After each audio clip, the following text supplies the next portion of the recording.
Welcome to the show before the show, where I check to make sure everything is all right. It's storming here in New York, people, and you might pick up on that. It was storming really hard like a couple of minutes ago. Simmer down. So instead of that noise, I got my neighbors banging on the floorboards. Lord knows why. But maybe you'll get to hear that instead. Living in New York. Wouldn't recommend it. Expensive. You're never alone. If you don't like being lonely, then maybe there's that. But yeah. Always some noise. Always some random noise. At any rate, I'm gonna check to see if anyone's with me and see how you guys are doing. And now we sit and wait. Well, Christopher Long will wait together. We'll get to wait together. Let me see here. Do I got everything running? Best thumbnails in the game? Thank you. Man, there's this one channel I watch called Game Ranks.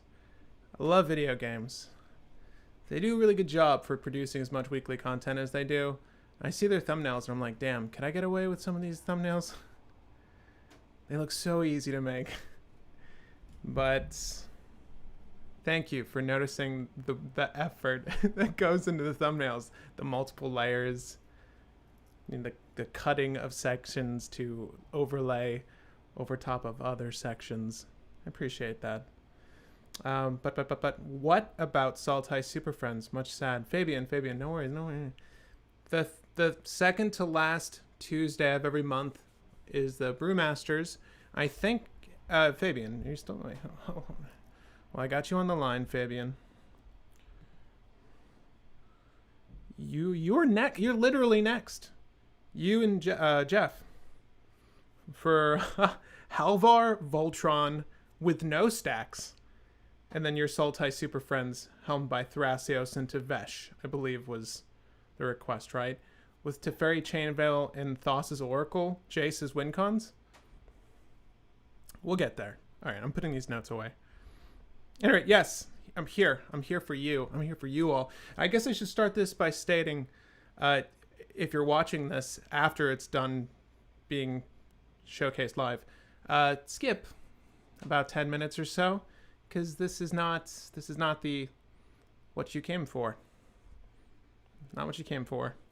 If you're just here for our Kaalia girl, our main squeeze. I don't know why I want to call her that, but every angel, demon, and the hell she put down? Angel, demon. God, I better figure that out. Wait, angel, demon, and dragon. Main squeeze. Okay. Hello, all you happy brewers. Hero, Paul Johnson. Brandon Thomas says, LOL. I saw the finger on the A. Yeah, Heimer? How am I supposed to pronounce that? I'm sorry. Is it Heimer? It was oddly sexual, and I didn't mean for it to be. After I edited it, I like to have some sort of dimensionality to it. But then I saw my fingers through the A and I'm like, man, this feels oddly sexual. Reaching for Kaalia right now. And it's just going to live like that on the channel. I was okay with it. It's okay, bro. Thanks. Yeah, of course. How do you get on the request? So Paul, if you're a member, if you are a brewmaster on Patreon, then monthly episodes are dedicated to our Patreon crew. Those in the Brewmaster tier. That's simple. Just because I get a lot of people asking me to look over list or how to do list or so on and so forth. And it's just it takes a lot of time. It takes a lot of time to actually do that and commit to it. So I'm like, well, this feels like it could be a service or could be of value to someone. So that's where that came in. My AC is not working. But also, if you make a suggestion after this video in the comments, and it is the most well received or liked, then we'll do that as the next video. Kaalia was suggested a few videos ago and it's the next video. So there's that, right? So if I take a personal interest in it, clearly I'll do it. That's mostly what these cold brews are, because I like doing this just for funsies. So this is a good opportunity to do it for funsies with friends, with you all. But yeah, if you make a suggestion in the comments after this video on a legendary you'd like to see done, it doesn't have to be new. It doesn't even have to be particularly cEDH. We'll do it. We'll do it. How about that? Please, Kaalia. Dragons. Thank you, Ellie. Ellie? Eli. Queen Marchesa needs a deck for cEDH. Does she not? She just got a reprint, right? Commander Legends? Well, Paul, leave that in the comments section after this video. What about Liesa deck sometime around? Well, she's an angel, right? Is she an angel? We can put her in this deck. How about that? You guys don't have to drink with me, but I'm gonna have a drink while we do this. Kaalia, but I don't have your number. Jay-Z. Yes, we need Queen Marchesa too. Wow, Mardew's getting a lot of love. Last month we did a Boros list, a Mardew list. This was suggested last month, and it's a Mardew list. And we all want to see Marchesa, who's also in Mardew. I don't mind. I don't mind. I would really like a cEDH viable Mardew list. The Vile Smasher Arden list was actually really good. I like making these with you all and then revising them afterwards. So like if you stay tuned for a stream and check the list later, it will have altered. Because I tend to play test these while I'm not doing anything. So yeah, so there's a little bit of support after the fact, but I usually make these to hand off to you and you may do with them what you will. Mardew is my fave color combo. I'm glad to hear that. Jessica Timna, that's like all the rage right now. Luis Jr. Ramos says, woo! I'm on time. Well, yeah, you know, we didn't start in the middle of the day this time. Thank you, Luis, for the super chat. Appreciate you. I'm glad you're here on time. Don't have to show up late again. 2 minutes early, even. We need more Abzan love. I agree. One of my favorite commanders is Anafenza. She gets 0 love. Anafenza. And I don't mean the mono white one. I mean the Abzan one.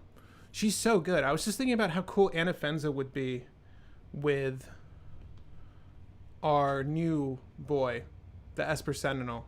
Like, Anafenza would be great with that guy, right? Because whenever she attacks, she can put a counter on someone, and then you will get to draw a card based off its power, the Esper Sentinel, which was in the live stream review. But yeah, Anafenza would be great. I built her a while ago. I haven't revisited her in some time, but she's actually really fantastic. If a creature card we put into an opponent's graveyard for me or exile it instead, that's less useful these days. Not a lot of reanimation strategies I'm seeing, but what's cool is that if you stop a creature from being cast, like someone were to counter the Dockside Extortionist or Thassa's Oracle or whatever, it does get lost into the abyss if Anafenza's there. So unless they're using their Pull from Eternity or Rift Sweeper, you know, they're kind of screwed, and then they need to use their whatever Praetor's Grasp to get whatever back. But she's great. She was good years ago when I was playing her. I'm sure she's still good now. But yeah, Anafenza. Miss her. Oh, are you guys just getting my... See, this is why we do these streams, the show before the show. I had Anafenza on the screen, and I'm like, yeah, hope you guys enjoy that. Do you like the generic wallpaper instead? There you go. There's Anafenza. Nice. Now, some issue I've noticed, if you ever want to get into streaming, there's an issue I've found with Max and Streamlab OBS that it will flicker web pages in and out. So here's the trick. Go ahead and make 2 sources for the web page instead. And also be sure to add the web page before you try to showcase the thing you're talking about. You have to do that every single time. There you go. Little Streamlabs tutorial for you. But do you like that generic background? That's pretty good, right? Wait. I think you can tell which version of Mac I'm on. Let's see. Wait. Eli. I wish there's more variety in Abzan. Brandon Thomas says, Mardu. If y'all like Abzan combo Reanimator. Nithroy. Yeah, Nithroy looks pretty sick. I would actually like to see a competitive Nithroy, if only to use that excellent alternative art on Nithroy. By the way. And there was that one card that is a demon, as a matter of fact, that does combo with Nithroy. But if you guys have you seen this yet? Have you seen this version of Nithroy? I just wanna play this art. It doesn't even have to be good. Not at all. It just looks so badass. But yeah. There's that version of Nithroy. So if you have a Nithroy list, leave it in the live chat or the comments after this, because I'd love to see it. Okay. I'd steer this heavily on infinite combat with a big Boros, because there is the Angel, right, that does infinite combat with Helm of the Host.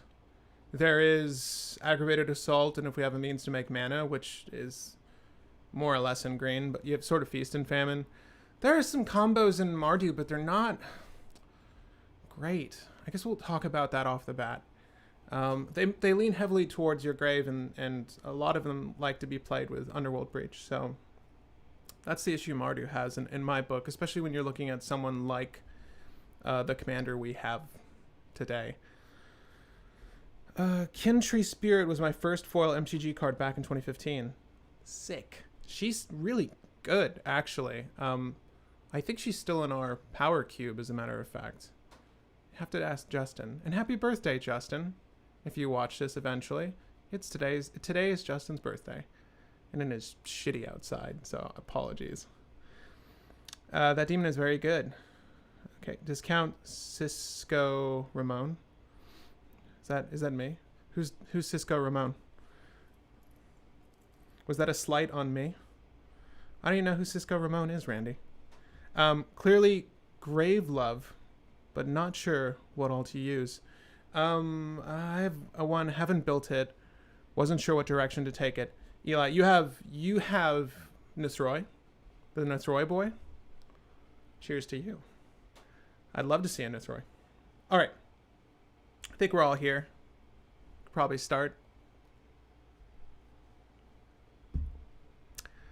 Welcome back to the 99, where we're focused on brewing a better competitive commander. I'm your host, Patrick Marlette, and this is Cold Brew, where I take you from start to finish on a brand new deck.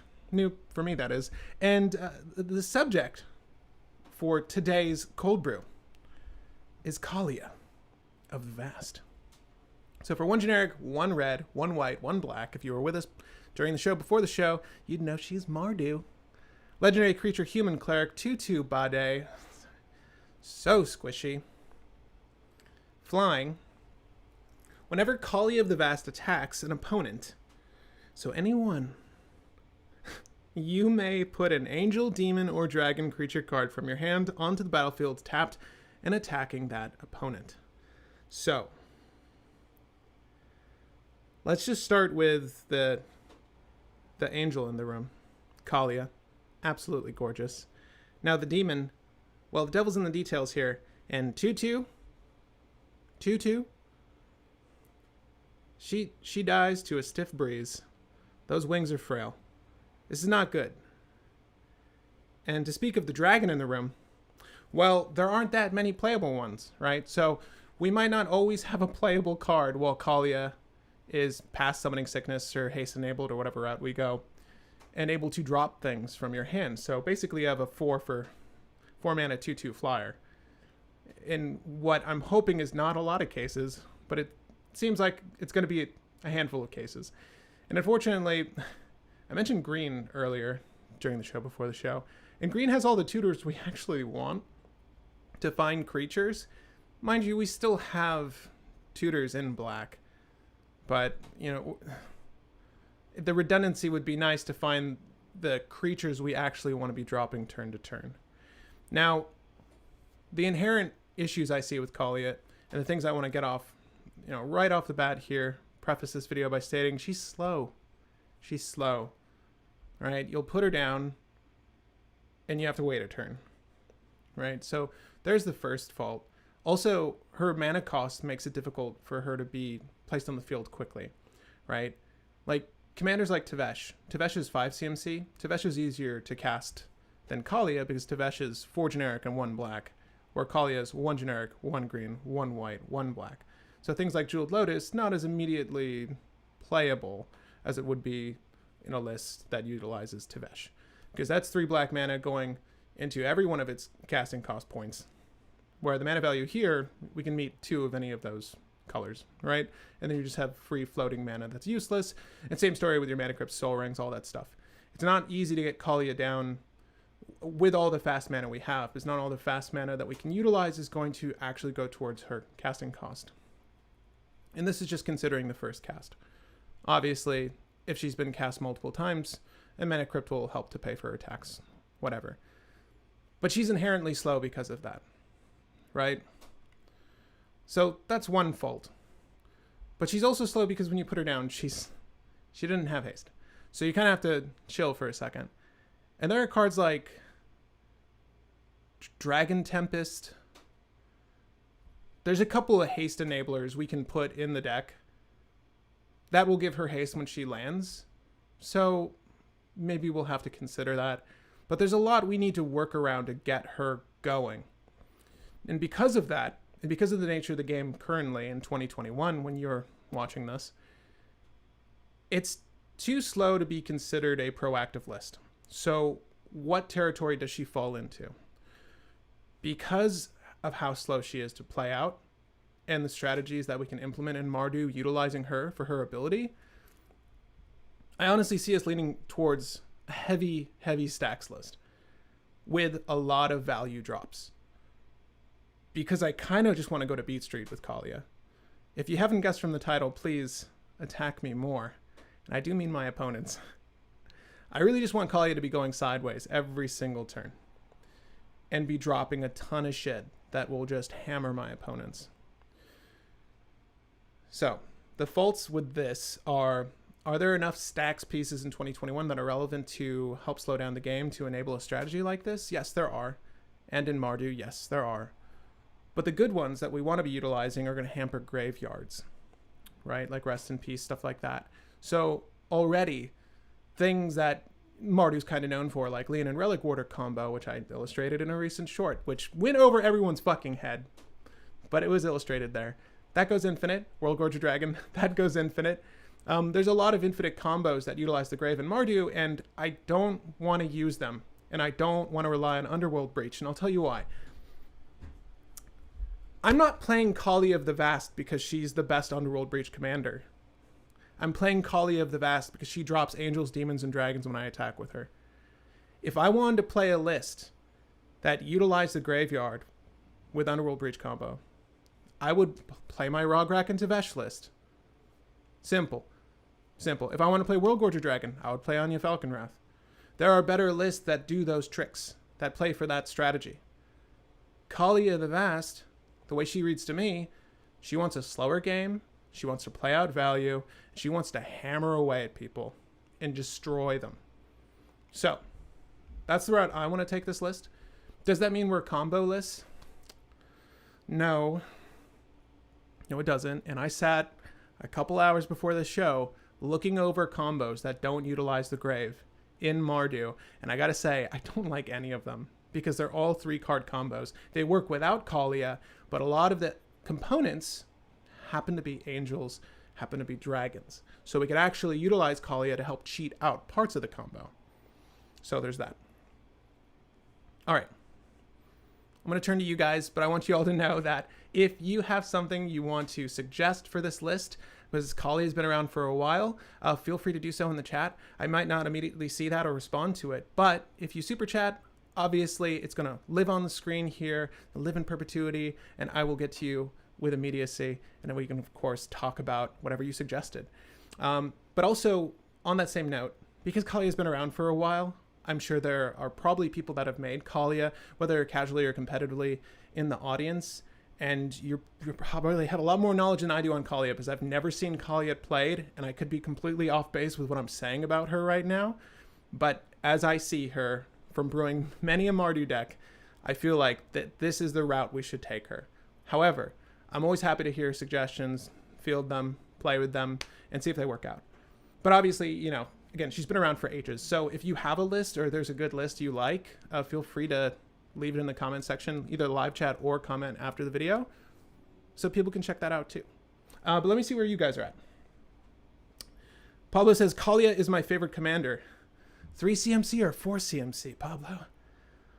I like the 3 CMC one too, as a matter of fact. She's not as squishy. Connor Taylor says, hey Pat, I loved cEDH last week. I have grabbed everything I needed for it. Shipped on the way, so hype. Kaalia is also a fun girl to see. Expect it to be slapped by. Connor, that's awesome. Yeah, I'm happy to hear that. Oh god, I really love cEDH, so expect to see cEDH on the channel, and I'm contemplating whether I get it in paper or not. I'm still making some tweaks to the list, so, you know, obviously make your own tweaks, but hang tight, check back with the list, because I'll likely have revised it just a little bit more before this weekend, because we might be recording something with cEDH. Okay, I agree. Stacks looks like it would work well with Kaalia. Eris, why go many turns when Raza, Runescarred, and Bloodrune win from being dropped by her?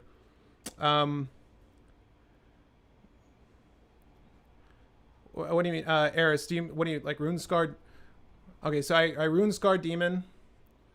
I grab Entomb, or like an animate spell, and then I World Gorger Dragon. Is this what we're talking about, right? And then you like he'll ETB when World Gorger flicks everything out, and then I can win the game by just tutoring up my deck. Is that the idea? That's fine. Again, there are better decks that do that. There are better decks that utilize World Gorger Dragon. Why am I using Kaalia? I can't even, like, Kaalia, she sees World Gorger Dragon in the hand, and it's like, oh, fuck this. Like, I need like, my Faithless Looting. What am I going to put to discard it? I'm assuming that's the combo line. I don't know what you're referring to. But if it's Runescarred Demon, if it's like ETBing, I'm sure you're suggesting we go for World Gorger Dragon. Right? Obviously, Razakath can also do plenty for the list. Any list that utilizes Razakath can do plenty. Archfiend of Despair, pretty odd in this deck.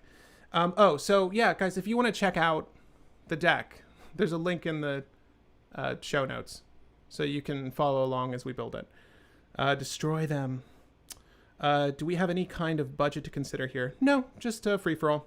Fabian, we do not have a budget in mind now. Okay, thank you. Okay, let's see here. 3K minimum. I would take Semi-Voltron, Alicia. I'd add Allura. Okay, so let's just look at the things I saw of note to slam on the board. I want to talk about them with you, and then we can look over them and discuss whether or not we feel like they're good or viable in the deck. Okay? Again, never played Kaalia before, but I want a certain number of cards in my deck to be Angel, Demon, or Dragon, so that when I do rush her out and I do attack with her, I get to drop something on my turn. Okay, so these are just ones I'm playing with because they all happen to be within, they fit the scheme of this list. Archfiend of Despair for 8 mana, 6/6 body. Your opponents can't gain life, less relevant. At the beginning of each end step, each opponent loses life equal to the life that player lost this turn. So that is fetch lands, lands that damage you, me, other opponents hitting them. Basically, this accelerates the game plan, is what I'm thinking. Obviously, Kaalia herself, that's 2, that's 4 damage. Archfiend is 6, 12 damage, provided, they don't also have a flyer, or we don't have some form of evasion to get around whatever their blockers are. But obviously, we're probably going to remove said blocker so that this Archfiend strategy plays out. But that's one way to get the ball rolling on damage, because it doesn't really care the source of the damage, provided your opponent's lost life. Okay. Avacyn, she seems good here. I don't know. Kaalia is so damn squishy that I kind of want something to make her not squishy. So if they let this trigger resolve, dropping her is pretty good because she's indestructible, obviously, and then everything else you have is indestructible. So there's that. And I'm gonna sidebar here because I see a super chat. Are we using new cards? Esper Sentinel seems awesome. Love these live builds. Thank you, MTG the Stack. Yes. So Esper Sentinel is definitely on my radar. I think that I don't normally do this. MTG. I don't normally like to approach deck building live with any sort of preconceived notion. And I have none of Kaalia, but I did want to get at least a basic grip on what might be playable for her so that we can sort of field ideas off the get-go here. So that's why I'm going over these creatures. Normally I wouldn't put anything in and we just start with our lands and then end with our lands, right? But I think that some of these are going to be good, and obviously we can talk to each other after I'm done reading all of these off. But yes, Esper Sentinel, kind of a must. I feel like it's pretty good. This seems pretty good too. Balefire Dragon, I don't know. So my qualm here, and if you guys don't know how this works with Kaalia, and I'm going to assume you do if you've played Kaalia, but for anyone who hasn't played Kaalia, the creatures enter the battlefield tapped and attacking. So if a creature reads, whenever this creature attacks this turn, you trigger some odd effect. Well, if such is the case, they already enter tapped and attacking, so that choice was already made for them, and they'll never trigger the attacking trigger of that card. So we're going to largely avoid those because they're also slow. Maybe we can add Aurelia War Leader. I forget. She's the one who gives you extra combats. Like, I can make an exception for her because you can go infinite with her. She's in Boros. I forget her how exactly she reads. But most of the most of the creatures are going to have ETB and or on damage trigger, or just some good static effect. So with Balefire Dragon, it deals combat damage to a player, right? This is something we can calculate. It deals that much damage to each creature that player controls. So obviously, this is a really good board wipe from turn to turn. So anyone, like the Thrasios, whatever player, they likely have all their dorks and such out. Swing at them first, right? Just eliminate their board state, get them down low, and then swing at the next player. Anyone with value. But this is kind of cool. I like it, and again, it plays well with the Archfiend. You do more damage, whatever. Chancellor of the Annex seems good here because I'm assuming you guys know what Chancellor of the Annex is. It's also on the screen, but for 7 mana, 5/6 body, creature angel, you may reveal this card from your opening hand. If you do, when each opponent casts his or her first spell of the game, counter that spell unless that player pays 1. That's pretty good. This really, really hampers strategies, right? So if like their turn 1 play was a mountain into a soul ring, well, they can't, right? Unless they have a Simian Spirit Guide or something to help them get the ball rolling on that. So this really stunts early game fast mana, unless it's something like you play your land, Mox Diamond, you pay for the Mox Diamond, then it's the most expensive well, maybe not the most expensive Mox Diamond, but it's an expensive Mox Diamond. But on top of that, like, Element of Surprise might be gone, but you can still use this as like Chrome Mox fodder, Gemstone Caverns fodder. Like, it's fine. Also, if I'm able to rush this out, then I have a permanent, whenever an opponent casts a spell, counter it unless that player pays 1. It's so tedious and obnoxious, and I don't think that people will remember it. And I don't allow take-backsies when I'm playing with people. This is a stacks piece. If you forget it and you don't pay for it, and I don't ask. And if you don't have the mana, well, then you're screwed. So she's really good. Giselle, Blade of Gold Knight. So this one's really cool. It's almost like Archfiend of Despair, right? Love the art. I think this might be the cheapest version of the card. And I can maybe understand why. It's a little too cheeseball. But for 7 mana, 5/5 body, if a source would deal damage to an opponent or a permanent opponent controls, that source deals double that damage to that player or permanent instead. And what's actually nice, I think, on the bottom half here is if a source would deal damage to you or a permanent you control, prevent half of that damage rounded up. This might help to prevent a death on Kaalia's part, right? Like Pyroblast, or Pyroclasm, excuse me. It's 2, it would be reduced to 1. So there's that. I don't know. That's nice icing on top of this cake, but I think the cake is just the double damage effect. And again, it doesn't have to be you doing that. It could be opponents swinging at each other, whatever. It just gets the ball rolling. Hellkite Tyrant, same deal. deals damage to a player, gain control of all the artifacts the player controls, and then obviously at the beginning of your upkeep, if you have 20 or more artifacts, you win the game. Am I relying on this? Likely not, right? But if there's a dockside in someone's grave and we didn't lay some sort of grave hate piece down, like a Leyline of the Void, Planner Void, Dothy Void, Walker, any of that stuff, rest in peace, then maybe I can like necromancy someone's dockside and get the treasures I need. Who knows? But this is really cool. This is actually a really cool piece. I like how it steals value.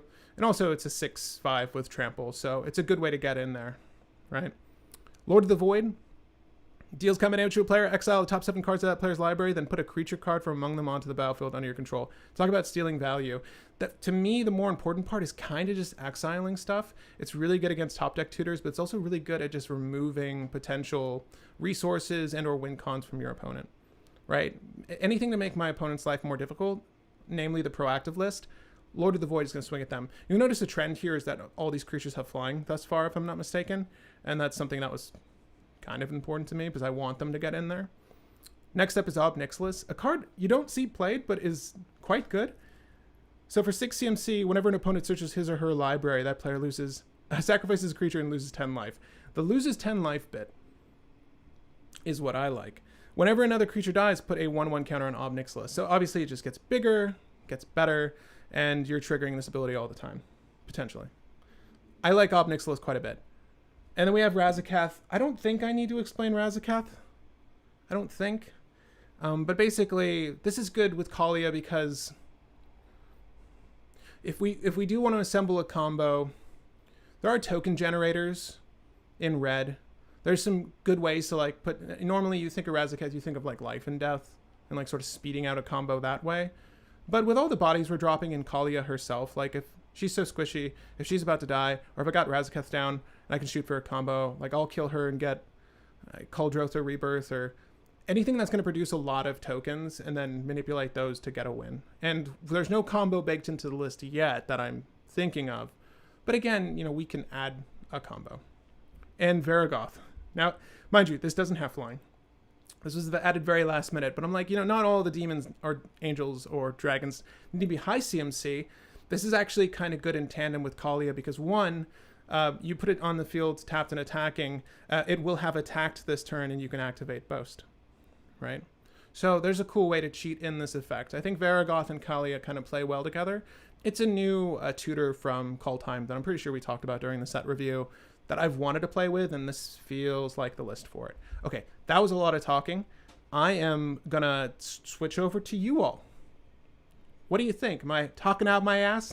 Is this a stupid idea? Maybe, but it's the route I want to go, so maybe it's shit. I hope not. Okay, so there's a lot. Oh, aha, you guys are talking a lot. I'll start with Brandon. Platinum Angel. My opponents can't win the game. I can't lose the game. She's an artifact, like the 8 CMC one. But I guess that works, right? Because it is Thassa's Oracle does specifically state win the game, right? So yeah, that works. Like if I'm gonna rush something out, that feels like a good one. Off topic, love your hair, Felipe.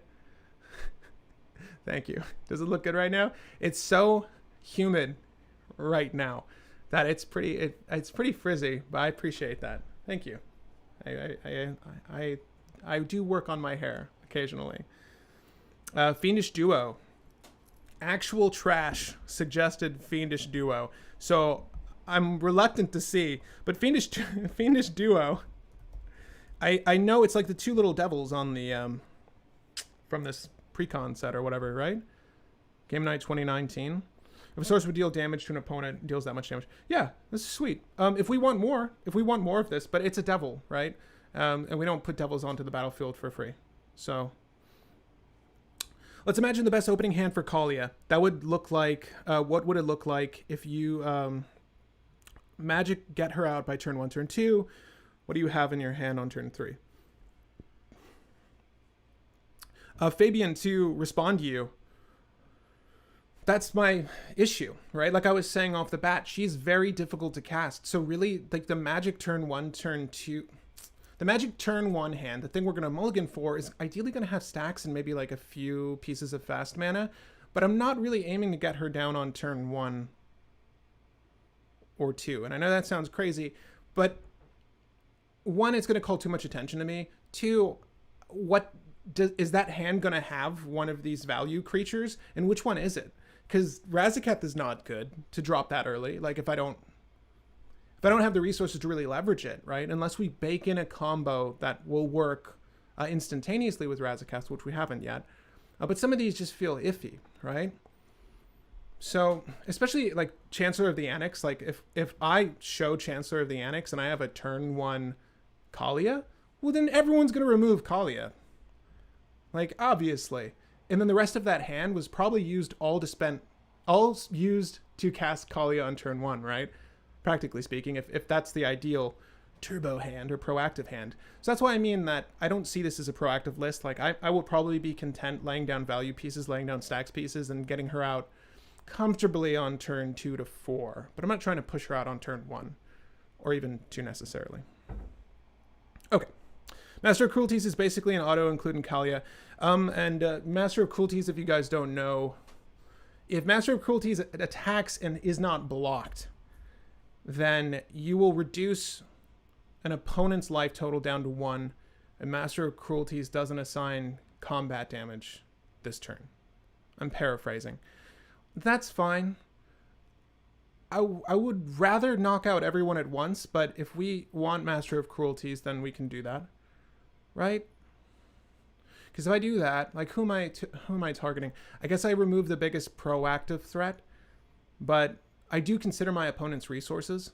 So if I eliminate someone, I better be damn sure that I'm also able to hamper or stop other players. So if we've started off right and we've laid down enough stacks, then I'll have considered the job well done. So maybe Master of Cruelties. You can play Crib Swap with Kaalia. I think it's kind of cute. Okay. Naeem says, I just joined. Is this a mutter? Is a mutter your opponents with demons deck? Maybe more than demons. But we'll look up Crib Swap really quick. Exile target creature's controller creates a 1/1 colorless shapeling creature token with changeling. Oh. Because this... Oh. Yeah. That's cute. I mean, at least it's a value, right? We can put Crib Swap in here. That's kind of cool. Because it's like, it's a cute removal piece. I don't think it's great. But we'll leave it on the sideboard. Maybe it's like a potential piece of removal. But let me go through the rest of these really quick. No Karmic Guide, though. No, because I'm trying to play Rest in Peace and shit to stop grave strategies. So if I'm... Let's just pretend that we use all the grave hate pieces we can. And let's say that's anywhere between 3 and 5. Right? What, like Weathered Runestone, Grafdigger's Cage, creatures can't enter the battlefield from the graveyard, stuff like that. Then, you know, I sort of shoot myself in the foot there. So Karmic Guide's not that great. If I wanted to play for Karmic Guide and like a Kiki combo, or Karmic Guide and Sun Titan, or all the dumb 3-card combos that you do, Karmic Guide, you can do that. I was thinking to myself, like, there's some cute setups with Karmic Guide and this dragon, Torment of, what's his name? There are combos for Karmic Guide, hundreds, possibly even thousands. I'm not too concerned about playing it, but we can play it if we want that kind of recursion, and, you know, hopefully it will be able to pop off if we didn't lay down stacks that's hampering it. And Carter, Master of Cruelties and Carter. I don't know who Carter is. I'm pretty certain that the Boast doesn't work that way. And I could be wrong. Does Boast not work that way?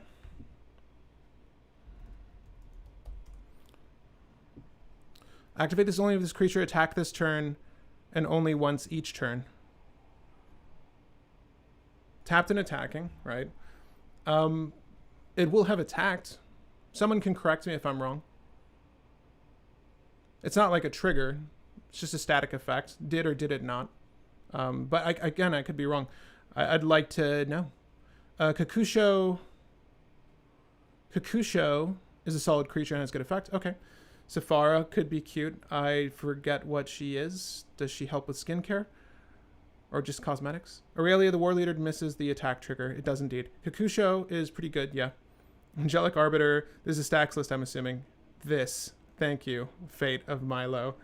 Along with Aurelia, play Morag for extra turns. But again, well, Morag doesn't, is it with a U? God, how do you spell Morag? It's with a U. He's a Minotaur warrior. Like, we're not cheating him out. All right, I'm going to ignore this. Let's move on. Let's move on with our lives. Linvala, Keeper of Silence is a great stacks piece. Yeah, it's good. I used to run Reconnaissance in my Kaalia deck. That seems like a good get-out-of-jail-free card. Now, I'm not sure if you went over this, but land destruction can be pretty gross in Kaalia. Is there a... Yeah, I bet it could. Right, because you're cheating everything out anyways. Most people use... Here's my qualm. Most people use Artifact Ramp in cEDH, so if you do remove their lands, I really hope that you at least have some Artifacts Ramp. Otherwise, you can make this a very single-sided game. Because Kaalia, although she seems like value, if I'm just top-decking for something to drop for free, and I'm missing the mark, and this person's popping off because they have Artifact Ramp and I've got nothing, I'm in a real shit spot. Like, my tapped, halved, attacked creatures aren't doing anything. Unless they're decent stacks pieces. Right, so... Probably going to avoid the mass land destruction, but I can understand why you would want that. And we can talk about that. Oh my god. Okay, Sephara. Sephara is no Avacyn, okay? I'm sure I've seen this card. It's the stupid, you gotta... Yes, okay. Other, why doesn't she just have Indestructible herself? Oh, god, Sephara. Other creatures you control with flying have Indestructible. So a majority of our big, splashy... big boys and girls would have the thing. Cool. I think this deck would benefit from Strixhaven Stadium. This is the last one I'll look at because I want to start adding cards. And we're going to start with our fast mana. Whenever a creature deals combat damage, put remove a point counter from Strixhaven Stadium. Okay. This is 3 mana. Okay. Whenever a creature you control deals combat damage to an opponent, put a point counter on Strixhaven Stadium. Then if it has 10 or more, remove them all, and that player loses the game.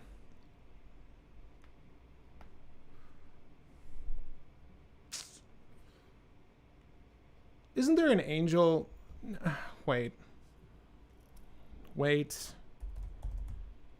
Isn't there an angel that just does this better or similarly? Hold up. Angel of Destiny. So I can play this for free, excuse me. First, a flying double strike. Whenever a creature you control deals combat damage to a player, you and that player each gain that much life. Okay. She's only 2, I get 4. Kaalia gives me 6 life.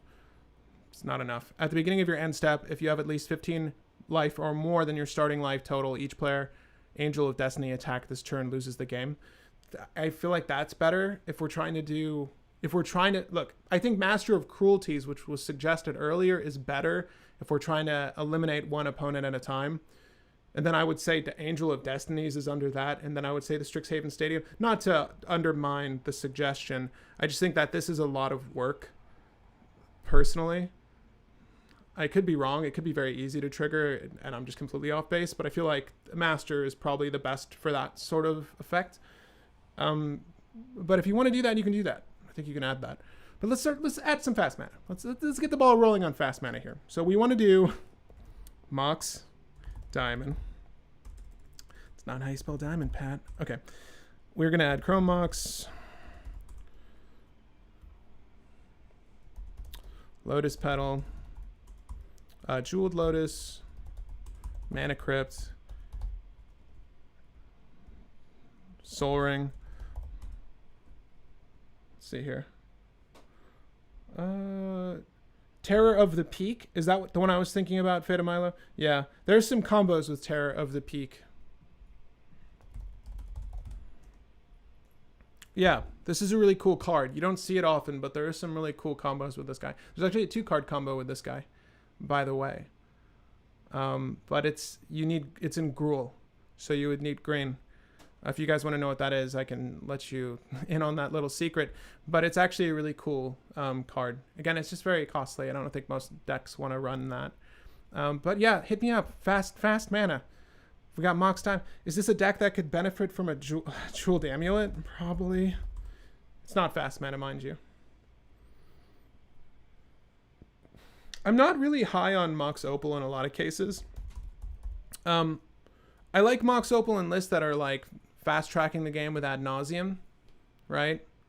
And then you have that influx of artifacts, but we'll probably hit the threshold for artifacts for this to be usable.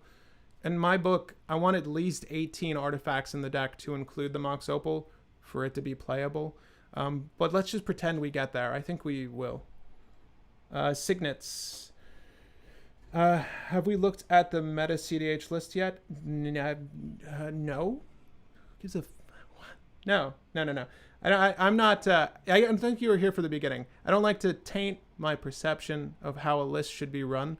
And I've never played Kaalia, and I've never seen one played outside of like a few casual settings. So I'm not looking at any decks. I'm sure they're using World Gorger, Andalian, and Relic Warder, or any of the infinite combos I mentioned off the bat. Okay. Jeweled Lotus is in. It only removes 2 pips, but it's still 2. It's 2 for 0, right? So it's still good. Wasn't sure about Sire. Wording is kind of wonky. Did someone get back to me on Razakath? Am I wrong? Who suggested Razakath doesn't work? Did you check? Ask a judge. I would like to know. That's important to me. Still playable. Dockside. Ragavan. Thank you. Who said Ragavan? Sure. Sure. I hope I'm not mispronouncing that. Ragavan's amazing. Yes. I agree with you. Dockside is good. Okay. The 2-drop dwarf that makes a treasure and tutors for dragons. We mean Magda. Right? But do we like Magda here? This is like a very slow mana dork, right? I do agree with some of those 2 CMC rocks though. Like Arcane Signet needs to come in. Felwar Stone is likely playable. We'll leave those. I don't know if we need all... Thank you. I don't think we need all the signets and talismans. And I'm not really high on the talismans. Again, this is not an Adnaz list, so I'm not trying to chock full this with color fixing for like a fat Adnaz hand, and I'm trying to pop off with some low CMC combo or some Underworld Breach shit. It's just not what this list is doing, and it doesn't do it well. So I don't want all of the talismans and signets, but we can look at the signets. I don't hate Magda, but I'm not really going to be playing for Magda. So I'm not really sure she's going to get as much value out of this list. Not Signet. I always get these 2 mixed up. I want the talismans. Because the talismans are good. And I don't always remember their names. So Talisman of Conviction. We can add that. Well, we're probably going to cut 1 or 2 of these. But I'm just going to add these for now. Because this is going to help early game. Talisman of... Is Obedience one of them? No. Let me guess. Wait, let me guess by the name. Indulgence is one, right? Right? Okay. And what's the other one? Talisman of... I'm not going to look. We just put Conviction, right? Put Indulgence. I'm just going to say Indulgence is the Rakdos one, right? Unity's got to be white-green. Resilience... Ah, shit. I'm not going to get it right. Impulse? It's got to be Impulse. Impulse. No! Impulse is Gruul. Okay. Whereas I was right on the Unity. I think we touched on that one recently. Hierarchy, Pat. Orzhov, all about the hierarchy. Should have thought about that. All right. Do you want to give it to me? Or you're gonna fight me on it? Okay, cool. Let's save. I think we need to hit skip validation right now because there's some new cards in here. You could always add Angelic Arbiter as a form of stacks. Captain Lannery, same story as Magda. We don't need that much ramp. We gotta leave space for other things. And also, mind you, in Mardu, so we should be adding the other various forms of ramp, right? Simeon, Spirit Guide. We should be adding Dark Ritual. Cabal Ritual is still fine. It's like a Pyretic Ritual. Rite of Flame And then Desperate Ritual. I'm just adding these. We're going to take out a handful, I'm sure. Desperate Ritual. Jessica's Will. I don't think we need Seething Song unless we want to, like, hard cast one of our dragons, like big baddies or something like that. Seething Song might be a bridge too far. Jessica's Will is always fine, though. Even if it's just for the impulse effect. But it's also just good leaning into that turn with our girl. But we should look into some stacks, right? Skip validation really quick and look at the deck overall. Soul Talisman. Haha. Nope. Strike it Rich, Rite of Flame, Burn Offering. Burn Offering is actually really dope because we do have a lot of high CMC creatures here, right, that we want to drop. Like, look at the top end of this curve here. Like 6s to 8s. So Burn Offering, if you guys don't know, it's a combo piece in another deck I play. But basically you, as an additional cost, sacrifice a creature, and then you can add any amount of black or red in any combination to your mana pool based off of the mana value of that creature. So in case of like a Razakath, you'd get 8 mana's worth of Rakdos mana, so on and so forth. And in most cases, Rakdos mana is the most meaningful because white doesn't have too much we want, sadly. Void Mirror, Gadrick, Esper Sentinel. Damn, we're really throwing them out there. Where's Rune Scarred and Razakath? Razakath's right there, buddy. Razakath's right fucking there. Do we need the other ones? I guess I would rather have Rune Scarred. And there's the new... Someone mentioned it off the bat. The there's Rune Scarred and then there's the new one. What's the new one called? We can add Rune Scarred Demon. That's fine. Is it one? No, it's hyphenated. What's the other one? The Tutors for 2. Tutors for 2, baby. It's a free tutor if Kaalia is down, Tiger. Let's get that straight. Sacrifice, Burn Offering, Culling the Weak. We can add a Culling the Weak for sure. I'll add Burn Offering. I'm not sure we need more than this. This seems excessive. Like, this is the territory of us having to hard cast things in a situation that didn't pan out well kind of card. Because again, we don't need massive ramp to play out Kaalia. We need enough. And then we're trying to cheat stuff out. And then we're trying to play stacks and win the game with damage. Right? Okay. No, okay. No more ramp, no more ramp. No more ramp. Burning Rune Demon. Burning Rune Demon. So let's just see. This is cute. I mean, I'm sure there's a... If we were trying to set up a combo play, then we can use this, right? So Burning Rune Demon. Let's just pretend that in this world, we might also be playing for a combo. Because I know people like closing out games with infinite combos, and I don't blame you. If you're on Hellkite Tyrant, you can play Wishclaw Talisman. Wishclaw Talisman. So I didn't start adding tutors yet, but let's just add the tutors, baby. Wishclaw Talisman. Demonic Tutor. Okay. We gave us 2. Nice. Diabolic Intent. Imperial Seal. Vampiric Tutor. We have some things that exile the top of other players' libraries. I mean, we could use Scheming Symmetry if we wanted. Like Ragavan, the one dude who exiles the top of the player's deck. 7 cards. 7 cards. We could play those. But I think Scheming Symmetry is maybe a bridge too far here. Let's do Gamble, obviously. I was trying to get rid of all the black ones. I think those are all the relevant black ones we can add. And I'm going to add a Dark Confidant here. Oh my god, Dark Confidant can really bite us in the ass, though. I'm not going to add Dark Confidant here. I'm going to wait on Dark Confidant. I'm going to think about my life choices. But Enlightened Tutor. Not dropping any Blightsteel Colossi or like Wormcoil engines or anything like that. I guess we can drop Draco, Malfoy. What's the dragon's name? And enlighten that. We don't need the Steel Shaper's Gift, any of that stuff. I don't think we have any sort of equipment theme here. This is not Voltron Light. Is there another tutor I'm missing? Never Grim Tutor. Never Grim Tutor, Lucas. Not even in a mono blacklist, I don't think I would add Grim Tutor. It's just too expensive for what we're trying to do. In the instances where folk are suggesting like Rune Scar Demon and such, Generally speaking, I think with Kaalia, those would be good combo pieces just because they get your deck in hand or in your graveyard in the other case. But those are free with Kaalia, right? They're free, provided you're able to get the trigger and drop the thing. They're free. Esper Sentinels in. Helm of the Host.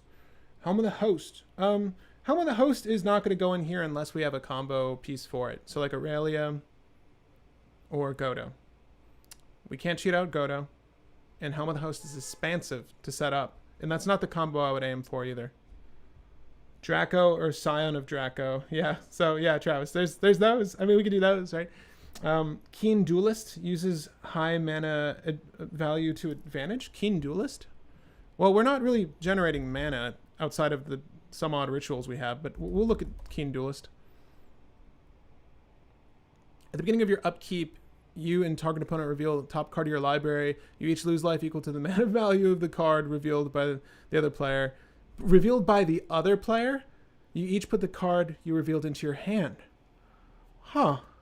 That's kind of a cute way to break parity. I don't like giving people value, though. Don't like giving people value. So I'm not sure I want to add that, but you could. I'm seeing interaction suggested. But I want to do one thing first. I want to get out of here. Let's look over what we have. These are the basics for any list, in my opinion. Don't look at the creatures. The artifacts, the instants, the sorceries, right? So let's see if we're missing any sort of tutors here. Demonic Tutor, Diabolic Intent, Gamble, Imperial Seal, some ramp down here, Jessica's Will, Red of Flame.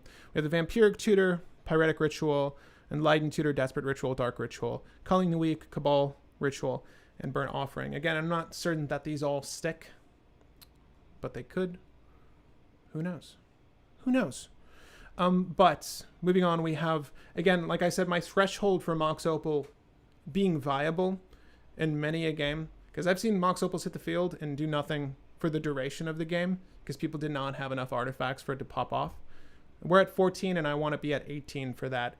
Bearing in mind we haven't added any stacks, so we can get there still. Arcane Signet, Chrome Mox, Felwar Stone, Jeweled Amulet is temporarily there, but I can see this being useful to get the color off of one of our dual lands to put Kaalia down. You also notice that on my sideboard I put Hall of Bandit Lord. If you haven't never seen this card, basically it's a tap land, but you can pay 3 life and the thing comes into play with haste. So that's actually rather useful when you're casting Kaalia.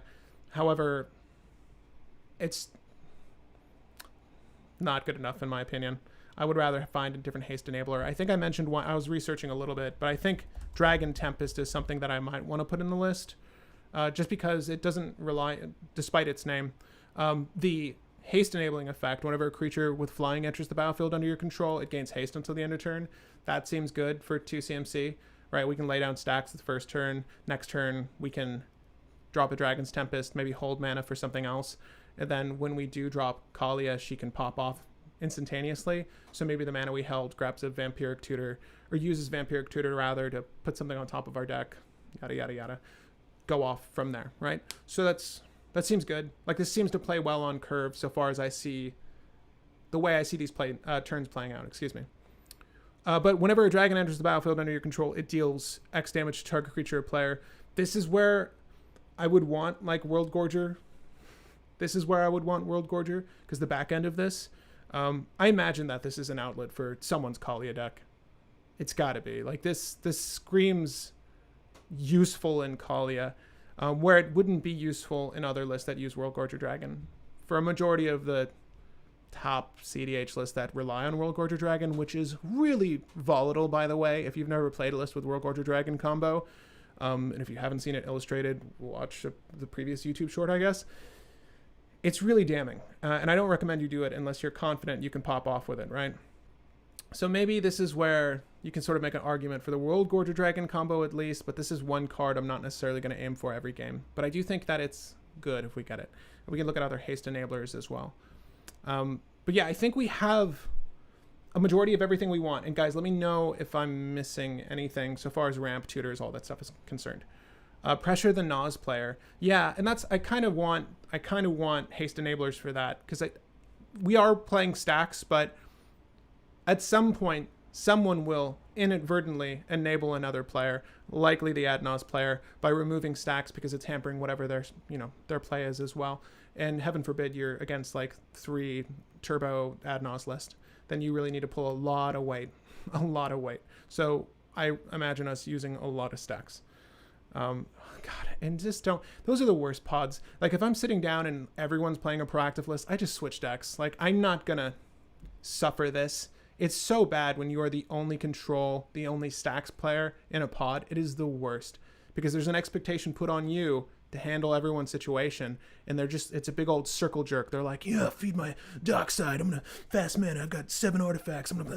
It's just like, oh god, fuck it. Like if we're gonna do that, then let me just play my deck that does that. Maybe you guys can relate, but it's the worst situation. Giving enemies draw though, yeah, can't do that. You probably want deflecting SWAT. Yeah, I probably do.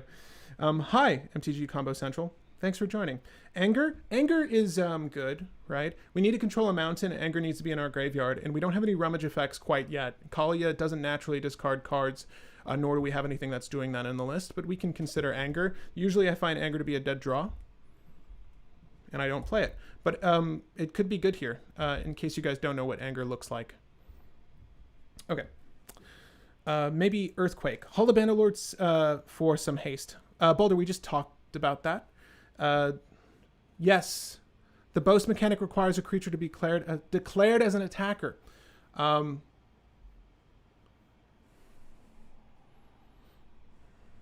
Yeah, can you just link the could you link the specific ruling for that?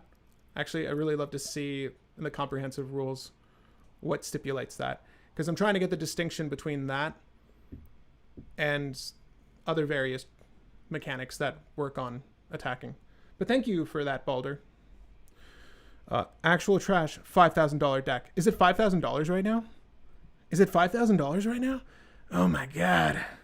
Yes, cEDH. Proxy. Also use a link in the description for the cheap cards, TCG player. But proxy elsewise. Please.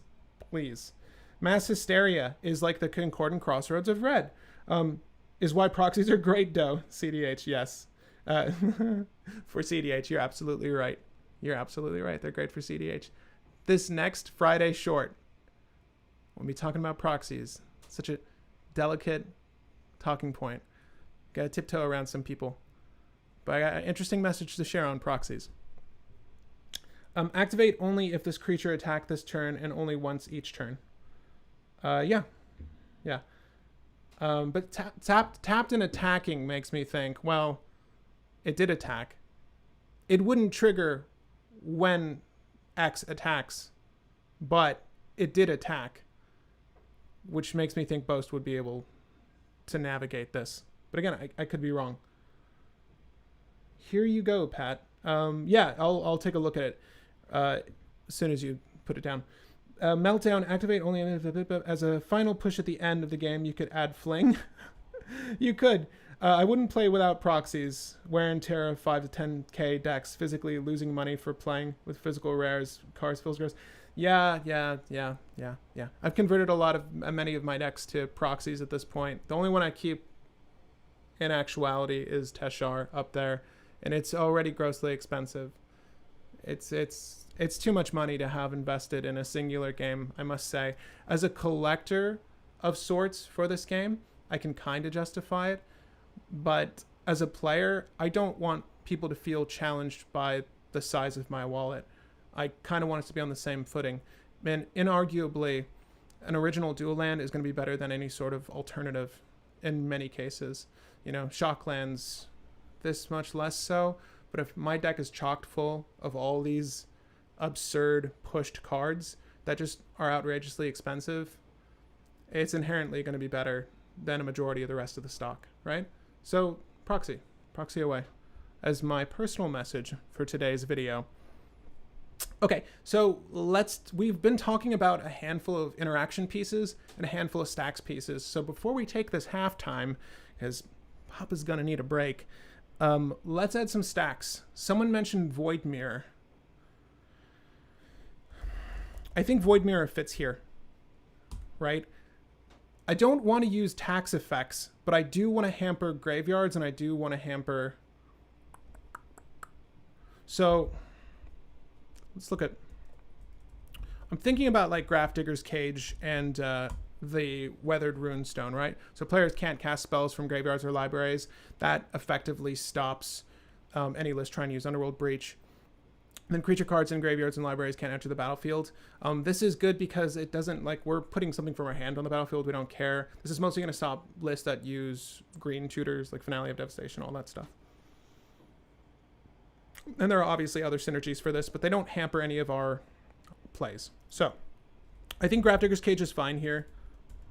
Again, though, I'm going to try to avoid taxes because I can see someone removing Kaalia, removing some of our pieces, and then us trying to get around taxes will be rather difficult. But we will use Weathered Runestone as well. I think Weathered Runestone is going to be good here. And I want to use... I kind of want to use Leyline of the Void. And you never see it, but like I can see this being very good with Rest in Peace. Potentially, obviously with Dothy Voidwalker, which we'll add now. Dothy Voidwalker. And there's a ton of cards in both white and green, but obviously we only have access to white that also hamper graveyards. So something like a Rest in Peace is going to be very good for us.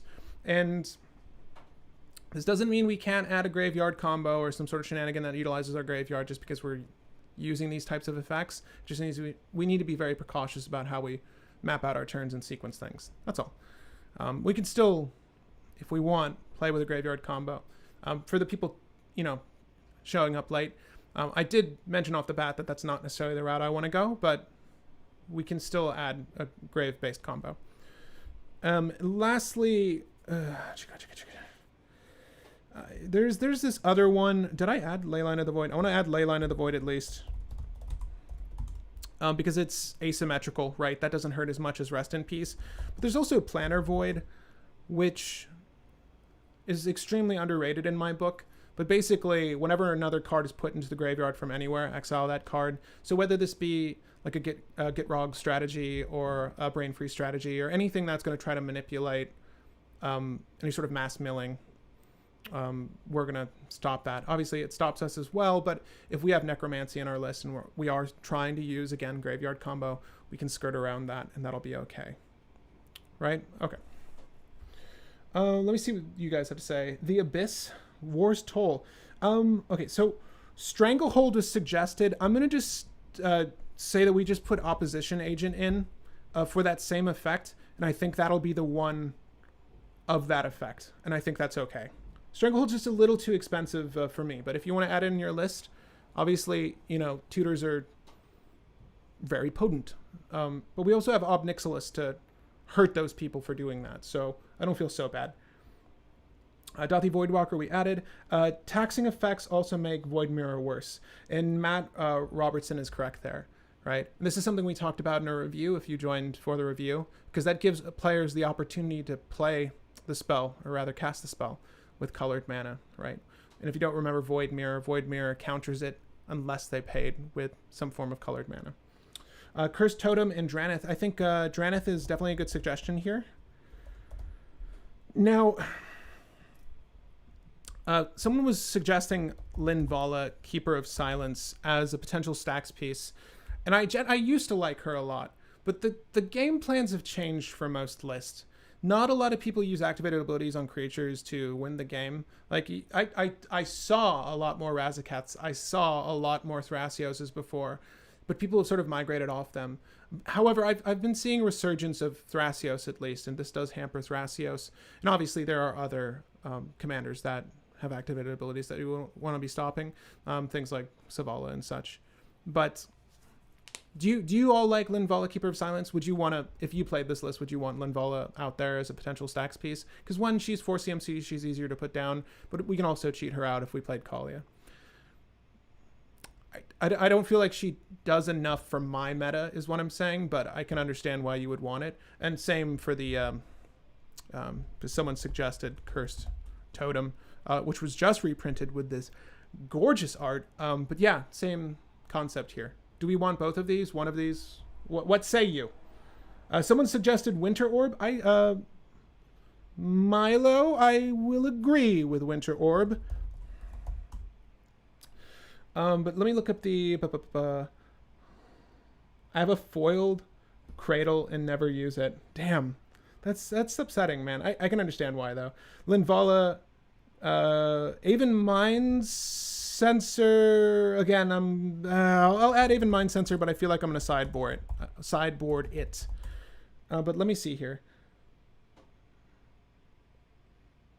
Please tell me Razakath is in there. It could be. Linvala stops Dork, so it's not just a cursed totem. What? What do you mean? The ability is just cursed totem. These two abilities we read the exact same way. Am I mistaken? It's not just a cursed totem in that it's a flyer. I'm saying, do we want both of these effects? And which one would you grade higher? Hushbringer. Hushbringer? Hold up. Yeah. For those Protean Hulks that don't happen anymore. Hushbringer's okay. I'm trying to think of the things that we have that ETB that would stop. I'll add Hushbringer for now. I'm not sure she sticks. I gotta look at how many things care about entering. Like Dockside's the first thing that comes to mind that I do care about, but I'm trying to think of the other ones. Runescarred Demon, stuff like that. It does hamper, so we'll have to look at Hushbringer. I'm not gonna do Winter Orbison. Magus of the Moon, Blood Moon. So we'll add Blood Moon for now, but I'm not sure Blood Moon sticks either. I added mana. I gave us a mana base for Tainted Pact, by the way. So I'm going to add Tainted Pact. Not that we are trying to use it, but we might. Praetor's Grasp. Praetor's Grasp. Praetor's Grasp. Don't ask me why. Don't ask me why. I'm putting it in there. And Linvala as a sideboard is a good choice in my opinion. I mean, Commander doesn't necessarily have a sideboard. So what I'm really driving at is, do you think Linvala is worth it in your meta? And should we add Cursed Totem and Linvala? Because I know for mine, it's not quite worth it. Sadly. But I'd love to know. Hushbringer does stop Thassa's Oracle. Fun fact. That and like a slew of other creatures. Tocatli Honor Guard. Hushwing Griff. Bunch of shit. But I don't know. It's like, does it also stop us? Yes. Is it going to hamper us when we need it? Probably. And I hope not. I hope it just stops the Thassa player. That would be my dream. Okay.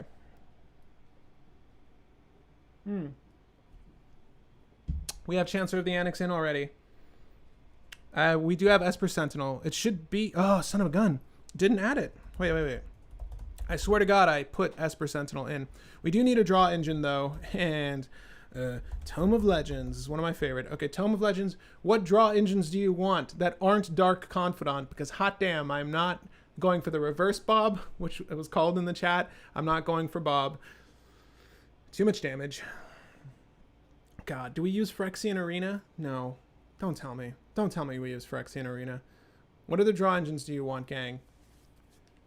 Necropotence is always good for value. It feels weird because we're not going to be... the Necropotence in. Alright. We have Dockside and Runescarred in here. That's about it. LP, do I play any other TCGs? Not at the moment, but I could be coerced. I play, if someone has a deck and wants me to play with them, I will pick up the game. War Room is too much damage. Well, War Room's too much. Bonder's Enclave might be useful, but we're not guaranteed Bonder's Enclave is always going to be active. Plunge into Darkness. I wouldn't use Plunge here. Dragon Mage is in the sideboard for draw. I think Dragon Mage gives our opponents just a little too much gas. Obviously, it synergies well with a lot of our hate pieces, though, right? So maybe we do add Dragon Mage at this point. Because like if I do a Rest in Peace and I don't care about what I'm binning, then it's quite good. So I'll put that in. Who knows? Maybe it's useful.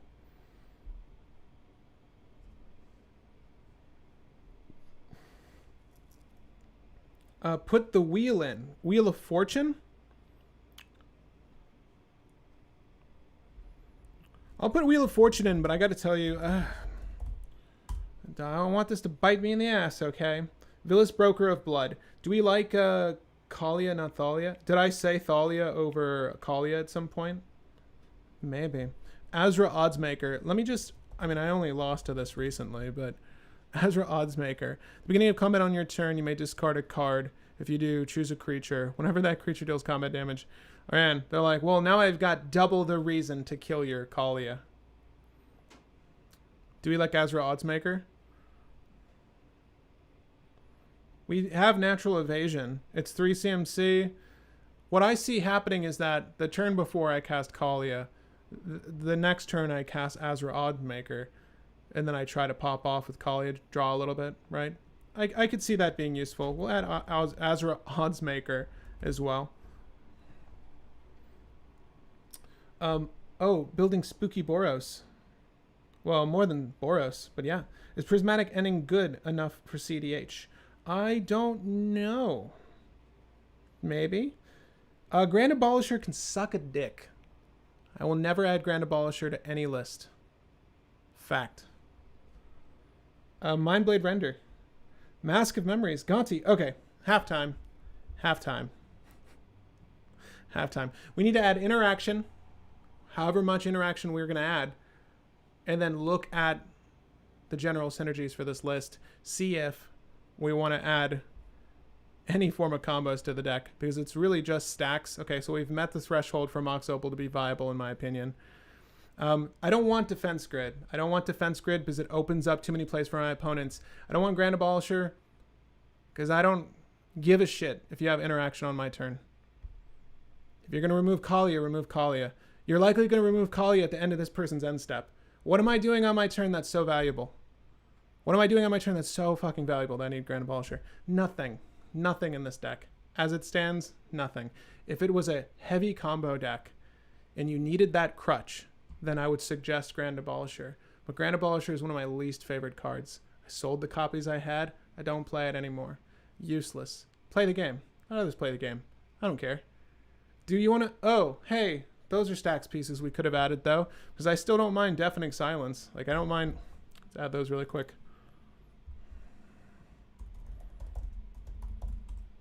Deafening Silence. Aethersworn Canonist. That might be the only ones I want. Because Eidolon of Rhetoric, just too expensive. Eidolon of Rhetoric that, and the Rule of Law, obviously, are too expensive. Archon of Emeria is good, though. Hold up. Archon of Emeria might be the one I want. And maybe I add Aethersworn Canonist. Because I'm not committed to doing the mass land destruction. We've had it suggested a few times, but I've already stated why I don't want that. But I can understand, you know, you wanting that. Again, you can just rewind the video a bit and you'll find where we talk about mass land destruction. Master of Cruelties. Let's okay, halftime. Let's take a break. If Kaalia is going to be a big target, might as well add Skull Clamp. Oh, just to throw on her, and if she dies, she dies. I don't know why she would be a big target. Like, if all your creature removal goes towards that, because the thing is, creature removal in a meta with Thassa, what the hell else does it go against? I guess Kaalia. I would kind of want to hit the thing that Kaalia drops, moreover, because Kaalia has limited use, right?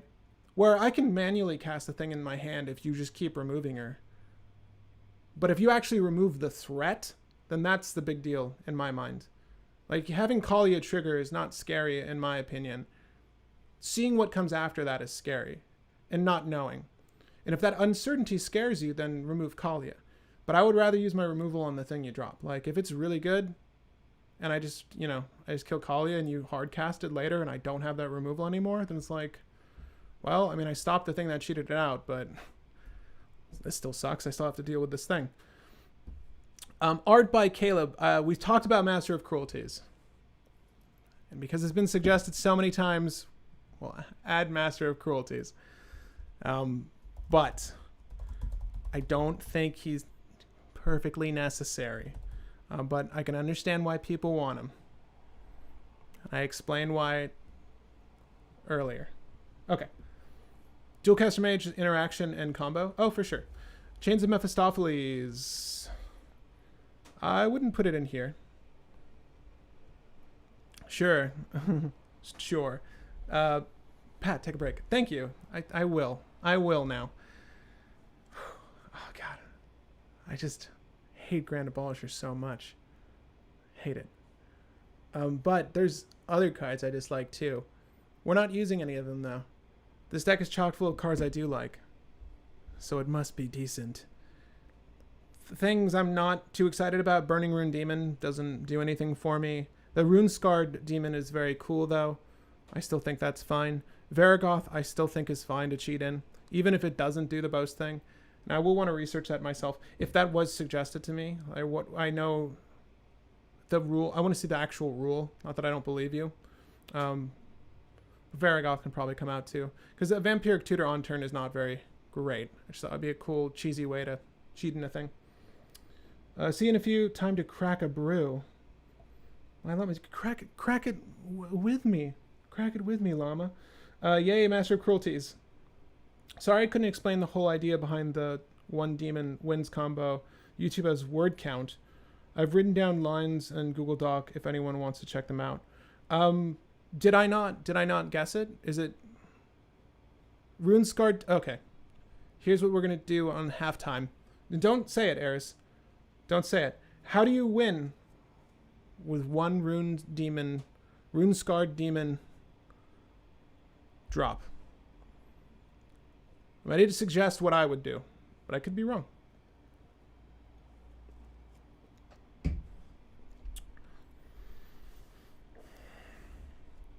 I mean, any other deck would just reach for an Adnos, right? And that's like a one-win cast. But there's no one-win cast. There's no one-card win cast in these colors. So it's a little bit more complicated than that. But you are suggesting behind the one demon equals win combos. Now, I'd previously suggested grabbing either the Entomb or the Animate spell to do the World Gorger Dragon. That's the closest one win combo I can think of, but you need one of those two cards in hand already, right? Like a Animate Dead or Dance of the Dead or whatever, coupled with that or Entomb. Is that on it?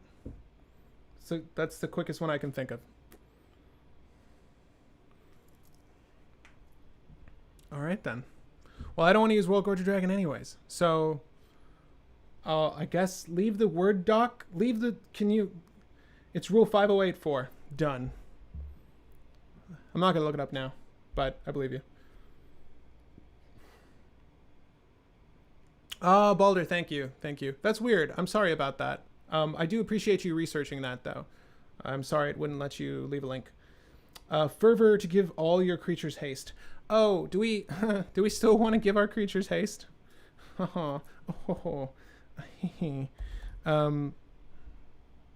Okay, let's do enchantments. Not to say that there aren't other great things that allow haste, and there are probably even some creatures that will allow it, but we can look up some haste enablers right quick.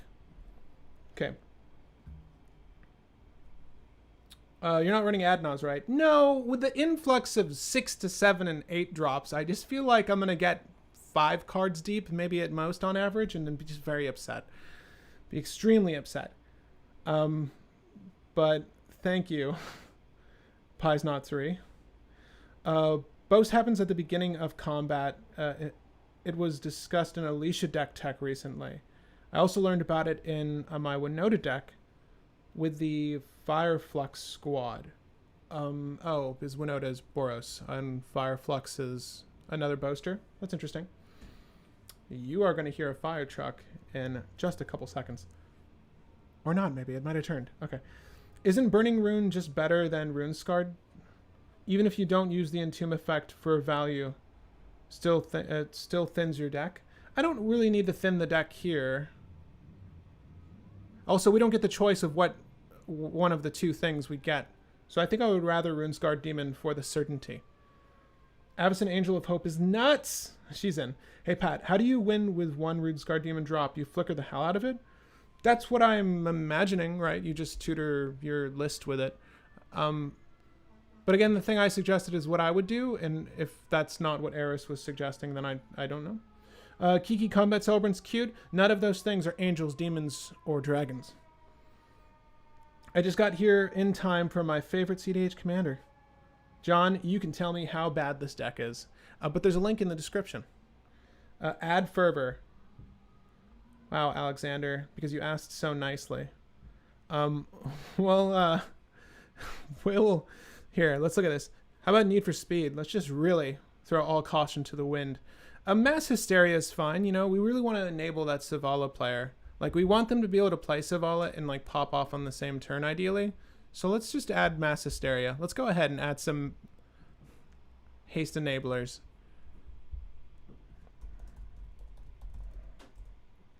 I don't have a Savala player in my group, so maybe I'm good. I don't see Fervor. Fervor. Let's see if you're right about Fervor, though, because I would rather do Dragon Tempest over anything yet. But let me see here. Oh, there's Fervor. Creatures you control have haste. Okay. Okay, Fervor. Okay. Goldspan Dragon? I don't think so. Cavern of Souls? Counter me, baby. Counter me, bitch. Do it.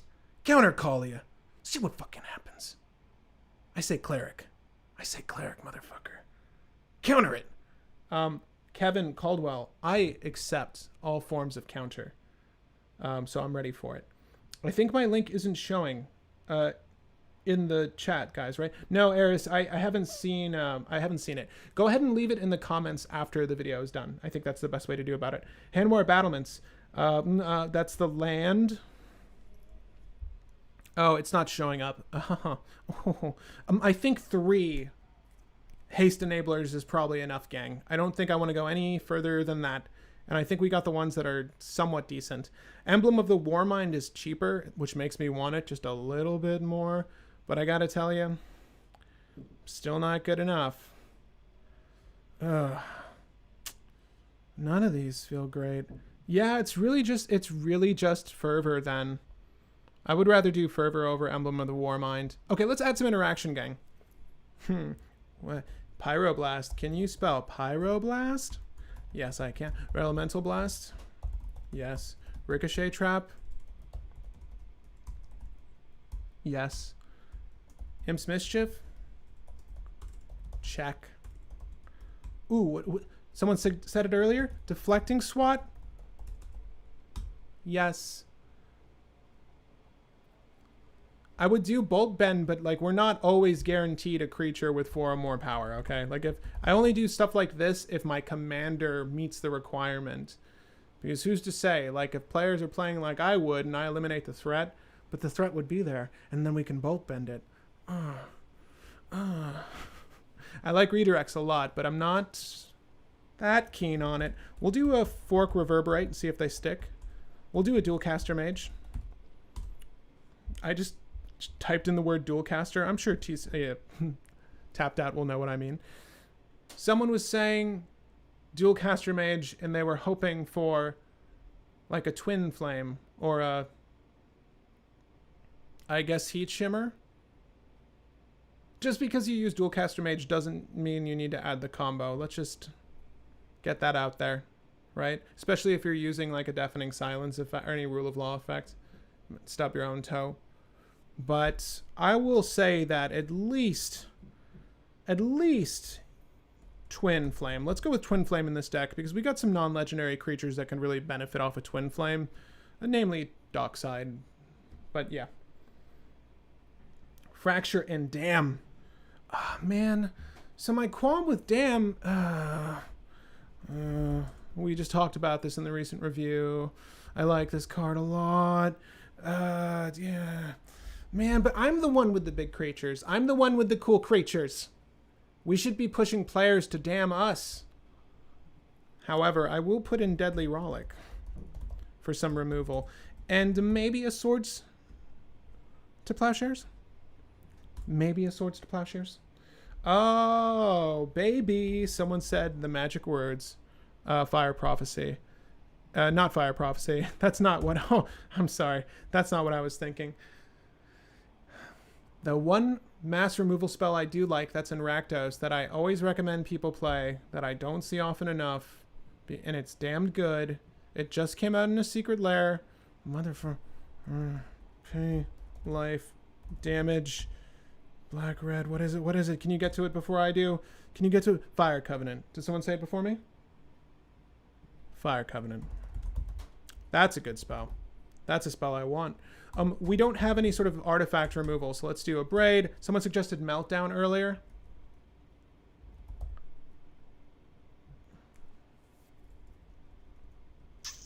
Yeah, I'll do Meltdown.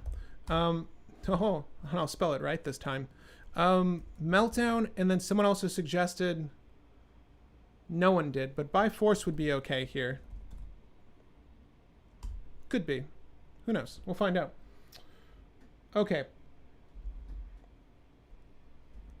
Dam would work how Armageddon does without Avacyn out. With Avacyn out. Yeah, but we need Avacyn out, right? So, I mean, I'm not saying I'm going to prioritize that, though.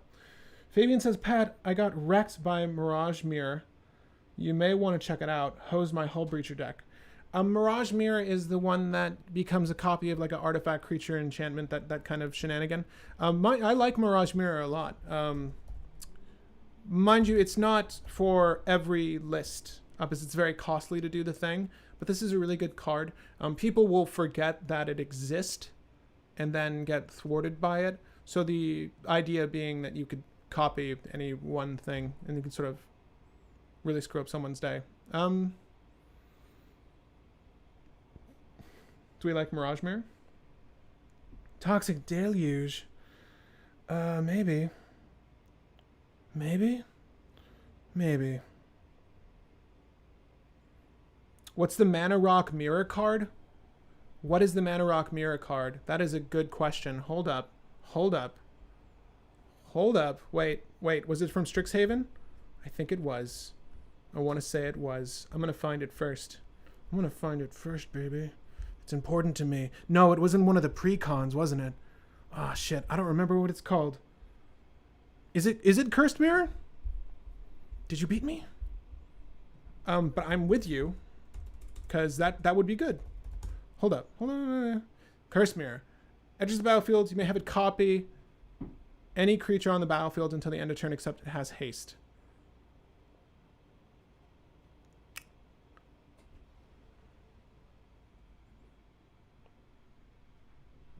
Yeah. Because this is really good for copying one of our stompy big bad boys, right? Okay, cool. I think we might have a cursed... Whoa! Coming out in droves, baby! How many cursed mirrors we got here? 1, 2, 3, 4, 5, 6, 7. 7. 8. Spelled incredibly well. It is so choice. 99 in the chat. Pixel Soldat. I don't know what that emoji is, but I love it. All right, saving out. Can copy your own Kaalia. It could, but it would be legendary. Would it not? It would. It could be bad, though. Are we saying that's how we haste enable? Let's live edit this. Let's cut some chaff. Let's do it up. We got 116 cards. We got a long way to go is what I'm saying. And let me look at the chat one more time before I begin the cut. Timna for card draw. Mother llama. Why do you gotta make good suggestions while I'm in the middle of cutting cards? Where were you earlier with the Timna? Where were you? A little better than Azra Oddmaker, if I'm being honest. But yeah, we'll use Timna. Okay. Force of Despair as creature removal, potentially. Slaughter Pact. Taylor, I'm not sure I want that. Pat, look at shenanigans. I have. I know it. I know it well. I'm not certain. I'm not sure we need shenanigans in this list, but it is a good card. The new angel from Modern Horizons 2. Give me the name, Mimeoplasm, and I will do it. Forget about that one. Alms Collector. Alms Collector is cute. I'm probably good on that, though. Let's see if we want to remove any of our artifacts first, all right? So we got Curse Mirror, choke me out, baby. Do it. Do it, I dare you. Sorry, I don't... Please, I'm not into that. Not to kink shame. Have I kink shamed on the show before? I feel like someone tried to tell me that. Wishclaw Talisman, Winter Orb, Weathered Runestone, all the goodies. Graphics Cage, Soul Ring. Okay. These all look okay, right? The Jeweled Amulet, I'm still a little iffy on. Take it out for now. We need to remove a lot of cards, so I will take it out. And again, Mox Opal, I'm also a little iffy on. Take it out. All right. Jessica's Will is okay here, but I don't see us using it. It's not like it's going to come down as early as it does in a game with like Rograk, and then Rograk just gets uber value, but it's still good. Praetor's Grasp. Now, the reason I have Praetor's Grasp, I've set us up for a Tainted Pact with this deck, but we're not going to try to use anyone else's value. Wheel of Fortune, I'm honestly not that high on here, because I need a very special hand to be able to use Wheel of Fortune early. And here's the thing. If you're not in a proactive list, rule of thumb, people, if you're not in a proactive list, if you're not going to be able to play that Wheel of Fortune on your turn 1, on average, like 3 out of every 5 games, when you see it, it's not very good. After turn 2, giving your opponents a full hand is not very good, because you might get 7 new cards, but you're also giving 21 cards worth of value to other players. So I really only like it when you're putting it down super fucking early. And then obviously getting more shit to do, playing all that stuff out, and then your opponents are like, oh, I never got to see my starting hand, and you're like, oh, I'm so sorry. The only reason I kind of like it here is because we do have Grave Hate, quite a bit of it. But basically, Wheel of Fortune to me says I'm replenishing the proactive list hands. I'm also giving them fodder for their Underworld Breach. I hope to God I didn't just enable someone in most cases. Price of Glory to counter instant speed spells. Let's cut some cards first before we add anything else, though. But I definitely implore you to take this list and do what you will with it. Obviously, if you want to add infinite combos beyond like, Twin Flame, Dual Caster Mage, please do that. I'm going to cut the Wheel of Fortune for now. I just don't see it pulling as much weight as I want it to. And the Meltdown is fine. We've got 30 lands here. Someone was suggesting Shatter Skull Smashing or Shatter Skull Pass, right? Which would be another additional form of creature removal. We do have that by way of a handful of instants here. But we also have creatures that happen to do that as well. So I think I'd rather just stick with a land base that's not narrow.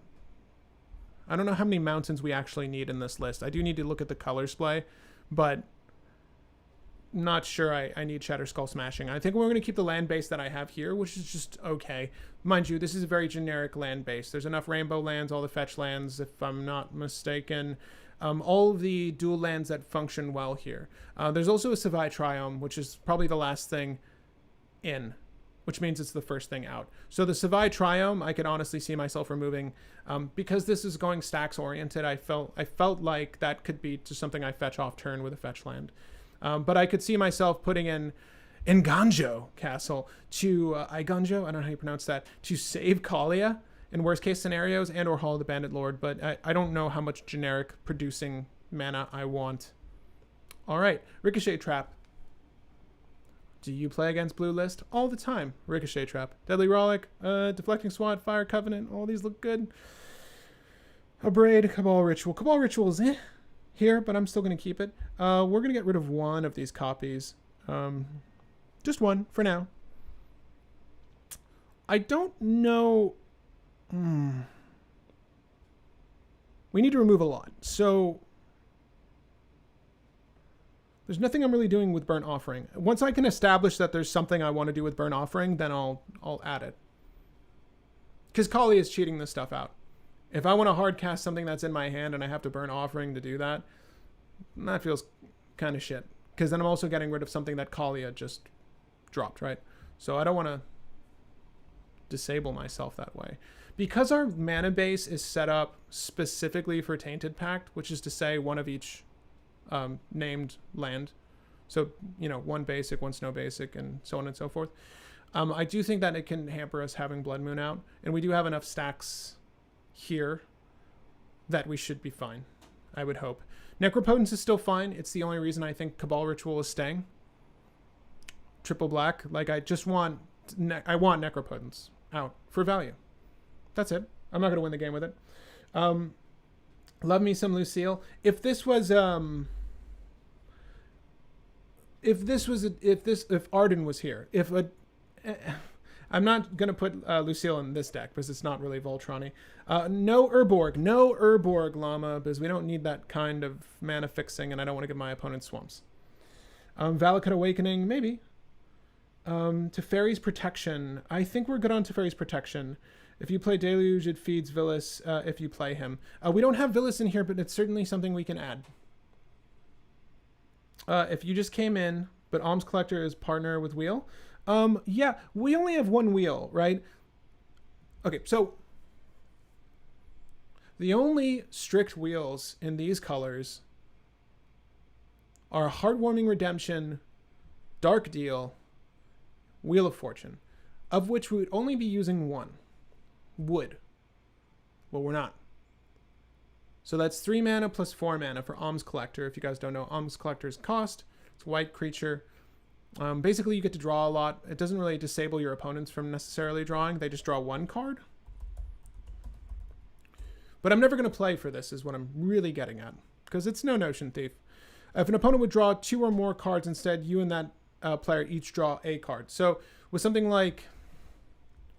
Let's just really play this out. Heartwarming Redemption, discard all the cards in your hand. Oh, no, this is just a solitary wheel. So it's really just Dark Deal. It's really just Dark Deal. The fuck is going on? Dark Deal and Wheel of Fortune. Because Wheel of Misfortune, they can just choose 0, right? Each player discards all the cards in their hand, then draws that many cards -1. So this is like the black version of a wheel. So there's not enough wheels here. And I'm not going to really hold up mana for an Alms Collector for an opposing wheel or Windfall or Time Twister. This isn't really a wheels deck.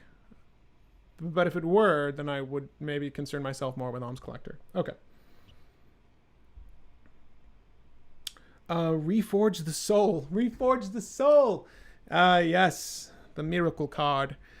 Really expensive with Alms Collector, which sort of reinforces my point. Like, unless you... Sensei's Divining Top. You get some way to pop off with the Miracle. I'm not going to look it up. But that is another wheel. And I guess Memory Jar. I don't know how Memory Jar reads. Doesn't matter. We're not doing that. We're not doing that. Not doing that. Okay. I'm still iffy on Fervor. But it's... Do we need 3 haste enablers? And are these the ones? Do we need 3? I don't think so. I don't think so, and we need to cut 10 cards. So... To be honest, I kind of feel for Fervor more than I do Mass Hysteria, but Mass Hysteria is easier. Did we put Linvala in? Because I do want to shut down those lists that... Okay, this is where we're going to cut a lot of cards. But... maybe there's a case for Linvala. If we're playing Mass Hysteria, there's a case for Linvala. Because obviously we don't want people activating creatures. Because we enabled them to activate creatures. Okay. How about the Flicker Angel from Kaladesh block? I forget her name, but I know what the image is. It's okay. I don't know if we're going to use that.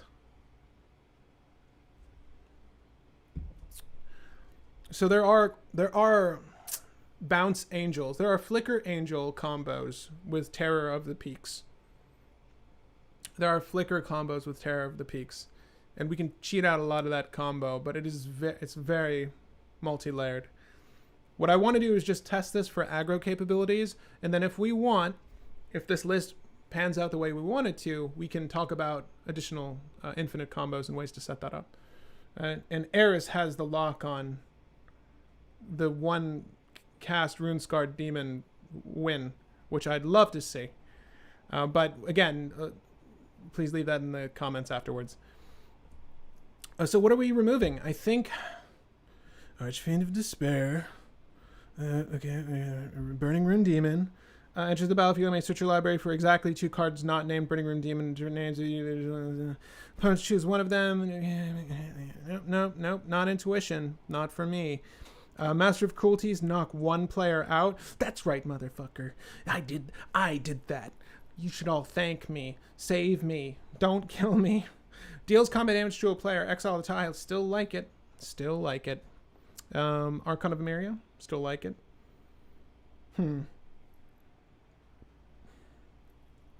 We do need draw. So we got 7 cards to remove. And I say we do need draw because there's an Azra Oddsmaker here.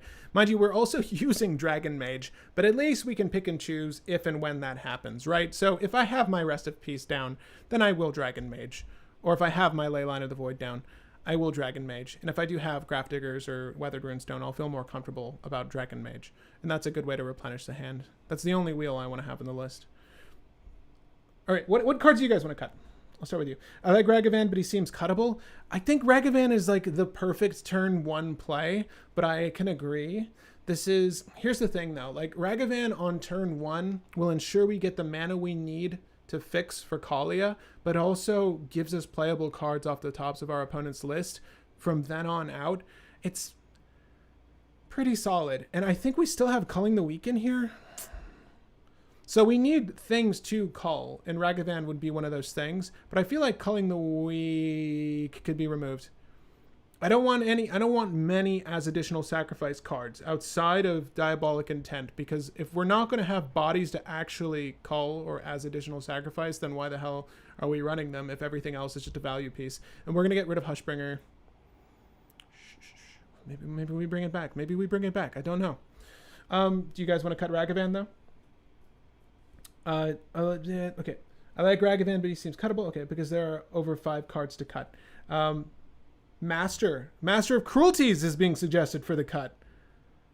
Look at that. Oh, okay. So okay. So y'all are saying, cut the Dragon Mage, add the Villas. Is that what y'all want? Y'all think that'd be cute? All right. I can do that. Surprised you don't have Varragoth in the deck. I did, and it was cut. Because someone said it doesn't do the thing I want it to do. So, yeah. You should cut Kaalia? What? Cut a Signet. We had it. Sadly, both requires... Oh, thank you. Keep the monkey. Yes, it's a shamer. No, don't cut the monk. We'll never cut Ragavan. Hasty Monkey is a good post-board game wipe. In a post... okay. Villas. Okay, Rag is in my testing. Is top deck tutor. Yeah, I like Ragavan a lot. Gonna tune out Pat 2:30. Oh my god, it's 2:30 a.m. Peace out, Fabian. Thank you for joining for the stream. I hope that Kaalia turns out the way you want it to, if you were building it. But otherwise, stay tuned for the Brewmaster, and thanks for joining for this one. All right, so okay. Here, we need to cut redundancies. I do have to say we need more card draw. So I am on board the Villas train. Now, the thing is, I don't think we need Aven Mind Sensor where we got Opposition Agent. I know that seems crazy. It's another stacks piece. We got to get rid of something. I like Ragavan a lot. I like Ragavan more than I like Azra Oddsmaker. Surprisingly. So I will cut Azra Oddsmaker as one of my draw creatures. Timna, obviously, she stays. Let us remove... God, Gisela. If only for this art. If only because of that art. And I'm not really hateful on art. Like, I don't really critique art. It's subjective. But I'm not a fan of this art. It just reminds me too much of a Valentine's Day candy box, and I never got Valentine's. Cut. That's simple. We need to cut 2 more, because we want to drop our boy Villas in here. So, what do we cut? Lay it on me, peeps. Lay it on me. Cut Avacyn. People don't play traditional board wipes. You just mean damage effects? The thing that I see most commonly would be Deluge, Fire Covenant, which would do damage and Indestructible would be useful. A Braid is something I see often, and Braid is damage. Deadly Rollicks, obviously. Exile, Swords of Plowshare, Exile. Of the removal suite I see, it's really just to ensure the permanence of our pieces. I can see why you'd want to cut Avacyn. I like Chancellor more than I like Avacyn, surprisingly, if I'm going to be honest with you.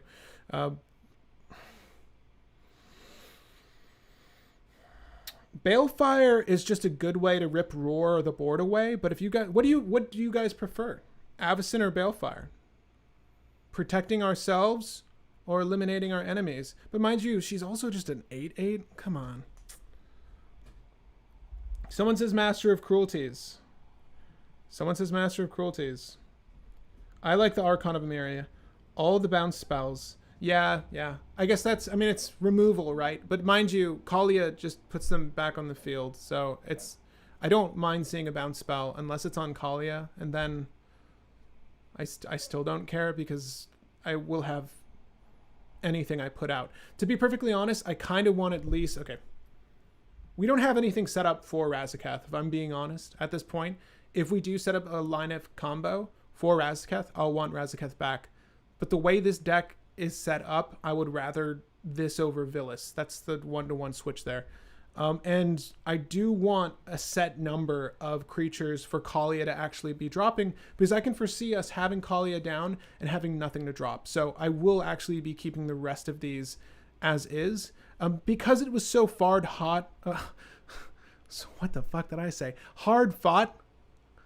for Master of Cruelties, we're going to play with it and see if we like it. But normally I didn't want Master of Cruelties either, but people wanted it enough. Okay. Avacyn says, cut Master of Cruelties, Balder says. I prefer Avacyn because it forces your opponent to have exile. True. Archon is power.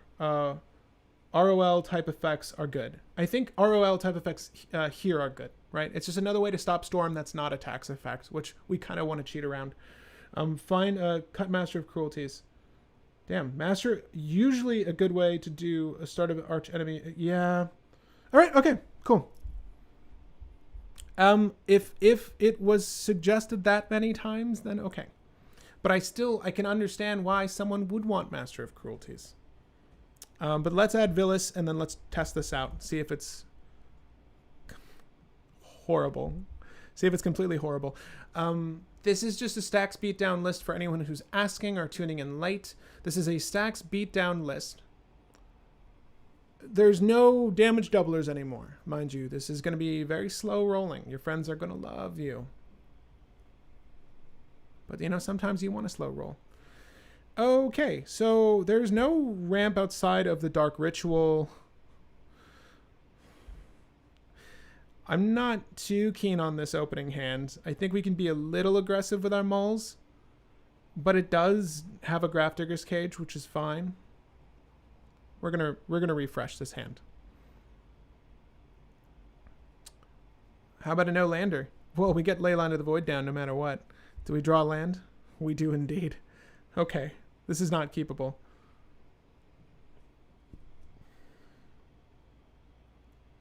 Okay. Kind of getting there. This is the hand the monkey likes, by the way. So this is our starting hand. If you can see it a little bit better. I like this. I like this. We've got two fetchies over here. I think the predominant color of choice, we don't need the white, so I think we're going to pitch the Godless Shrine. I mean, we could use the black here, but we're going to go for Badlands with our land, no matter what. And then we'll use Mox Diamond. This will give us the opportunity to put down Ragavan and also have mana for Imperial Seal. And then obviously we can roll into Dragon Tempest. But with this scenario and just knowing how this list plays, the best setup for us is going to be an Imperial Seal for a relevant stacks piece. And I can't quite tell you what that is because we don't actually have opponents, you know, in the room with us. So we can sort of discuss that. But for the sake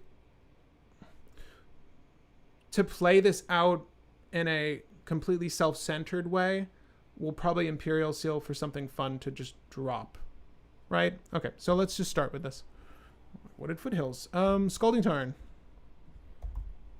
Badlands. Shuffle. Badlands. Ooh, oh, sorry. I should have mentioned. If we're... Let's just imagine we're off the play. So we also drop Chancellor of the Annex, or just reveal Chancellor of the Annex. I'll reveal it off to the side here. Whatever. It can just stay on the field in most cases. That's what I would probably do so that people don't forget. It's just courtesy, but remember it's in your hand. We'll also play the Mox Diamond, obviously. Mox Diamond. Oh, that's a Godless Shrine. Did I suggest that was a tutor? Fetch land, rather? Never mind. That's fine. I mean, I still want to bin it. I don't need the white, and we're going to try to cheat this out. And then the Mox Diamond, obviously, we'll tap for the white we need for Kaalia. Now, you could make the argument that this is a better time to play Dragon Tempest. And why I would say that is because it sets you up for the Kaalia swing, right? Although it does eliminate our opportunity to play Imperial Seal now. But what's nice about this is that if this turn 1 occurs and then someone does a top deck tutor, we could dash out Ragavan to hit that, provided they don't have a blocker, and that would be like a sort of Dream World scenario. But let's just say in this scenario, it's best to go with Ragavan, get that value piece out. It also happens to be ramp, and then play the Imperial Seal. In this situation, I don't even, because the list is so fresh, Avacyn. I'm not really sure what the best card to grab is here, outside of potentially...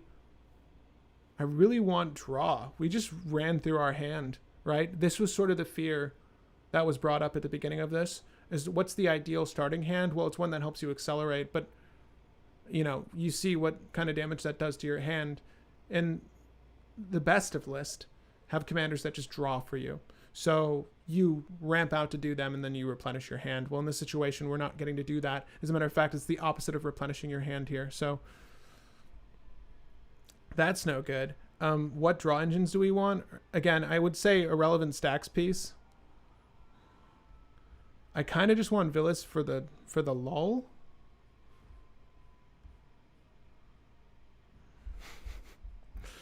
Let's just do Villas. Not dashing Ragavan. Gamble for second land. We don't have Gamble in hand. And I just did discuss why you could dash Ragavan, but we're not. Okay. What's the win con? This is Stacks Kaalia? Yes, it is. Wow, people tuning in late. Go back like 10 minutes. Sire of Insanity over Master. Sire of Insanity. Well, we'll just the way this is playing out, Sire of Insanity might even be better. But we're not adding or looking at cards anymore. So just a suggestion for another brew. Kraven Ragna. Add that to the comments after the video. Go for Dragon Mage. We cut it. Remember, people didn't like it. I'm gonna grab Villas. What the fuck? Why not? Okay. That's Imperial Sealed. Because the why nots. We're gonna hit this with Ragavan. We'll see the top of your list. Cool. It's not castable, but we exiled it and we made a treasure. How about that? So we could play out our girl. I think what I will do is just put down Dragon's Tempest. Play this. And then I will pass. Okay. It really depends on the board state, but I would rather put down Villas in this scenario. So what? Turn 3, Kaalia, right? We'll do Kaalia. Oh, we still got to crack that. No, we don't. So we're going to do boop, red, black, white, crack the treasure, bam, Kaalia. Does she have flying? Yes, she does. She's going to get to swing this turn. Does anyone stop Kaalia? Hopefully not. We're going to swing. We're going to swing here. Ragavan swings at the dude who's open. Shouldn't have been open. Made a treasure. But this is on damage, and I still get to attack, bitch. So that attack trigger, I want it, the Wooded Foothills. It's sad, but I left it open for Villas, and thank God I drew the swamp, right? So I'll put Villas onto the battlefield with Kaalia's attack trigger, tapped and attacking. Okay, so we're obviously going to grab something that has black in it to just do Villas's thing and draw a handful of cards, right? So, I mean, combat damage has been applied. Let's go ahead and use the Wooded Foothills. We're going to use Wooded Foothills for our Blood Crypt. I'm going to say in this scenario, And yes, obviously we're going to pay the life for that too. Now, mind you, before I shuffle here, the cost of the fetch land was to pay life. So before we actually tutor, we do need to resolve Villas's trigger if you care about how this is supposed to be sequenced. So I'm just shortcutting it a little bit here. I will draw a card for that, and then I'm going to shuffle now after the tutor. I will lose life as this enters the battlefield because I want it untapped. I'll draw 2 cards, right? It's per damage. Okay. So cool. That's a cool way to replenish our hand. Hopefully no one hurts us because we just showcased something decent there. This is yes, people were asking, this is a stack centric list. It was relying on beats, but because we had such an enormous amount of cards, we did have to remove some of our damage doubling effects or things to get the ball rolling on killing everyone. So it's probably advisable to add 1 form of combo in the list. And if you go back to the beginning of this video, I talked about all the combos I would actually want to play within this list, and we could incorporate those. If we feel like adding combos, we can. The rest of this game is going to play out pretty simply.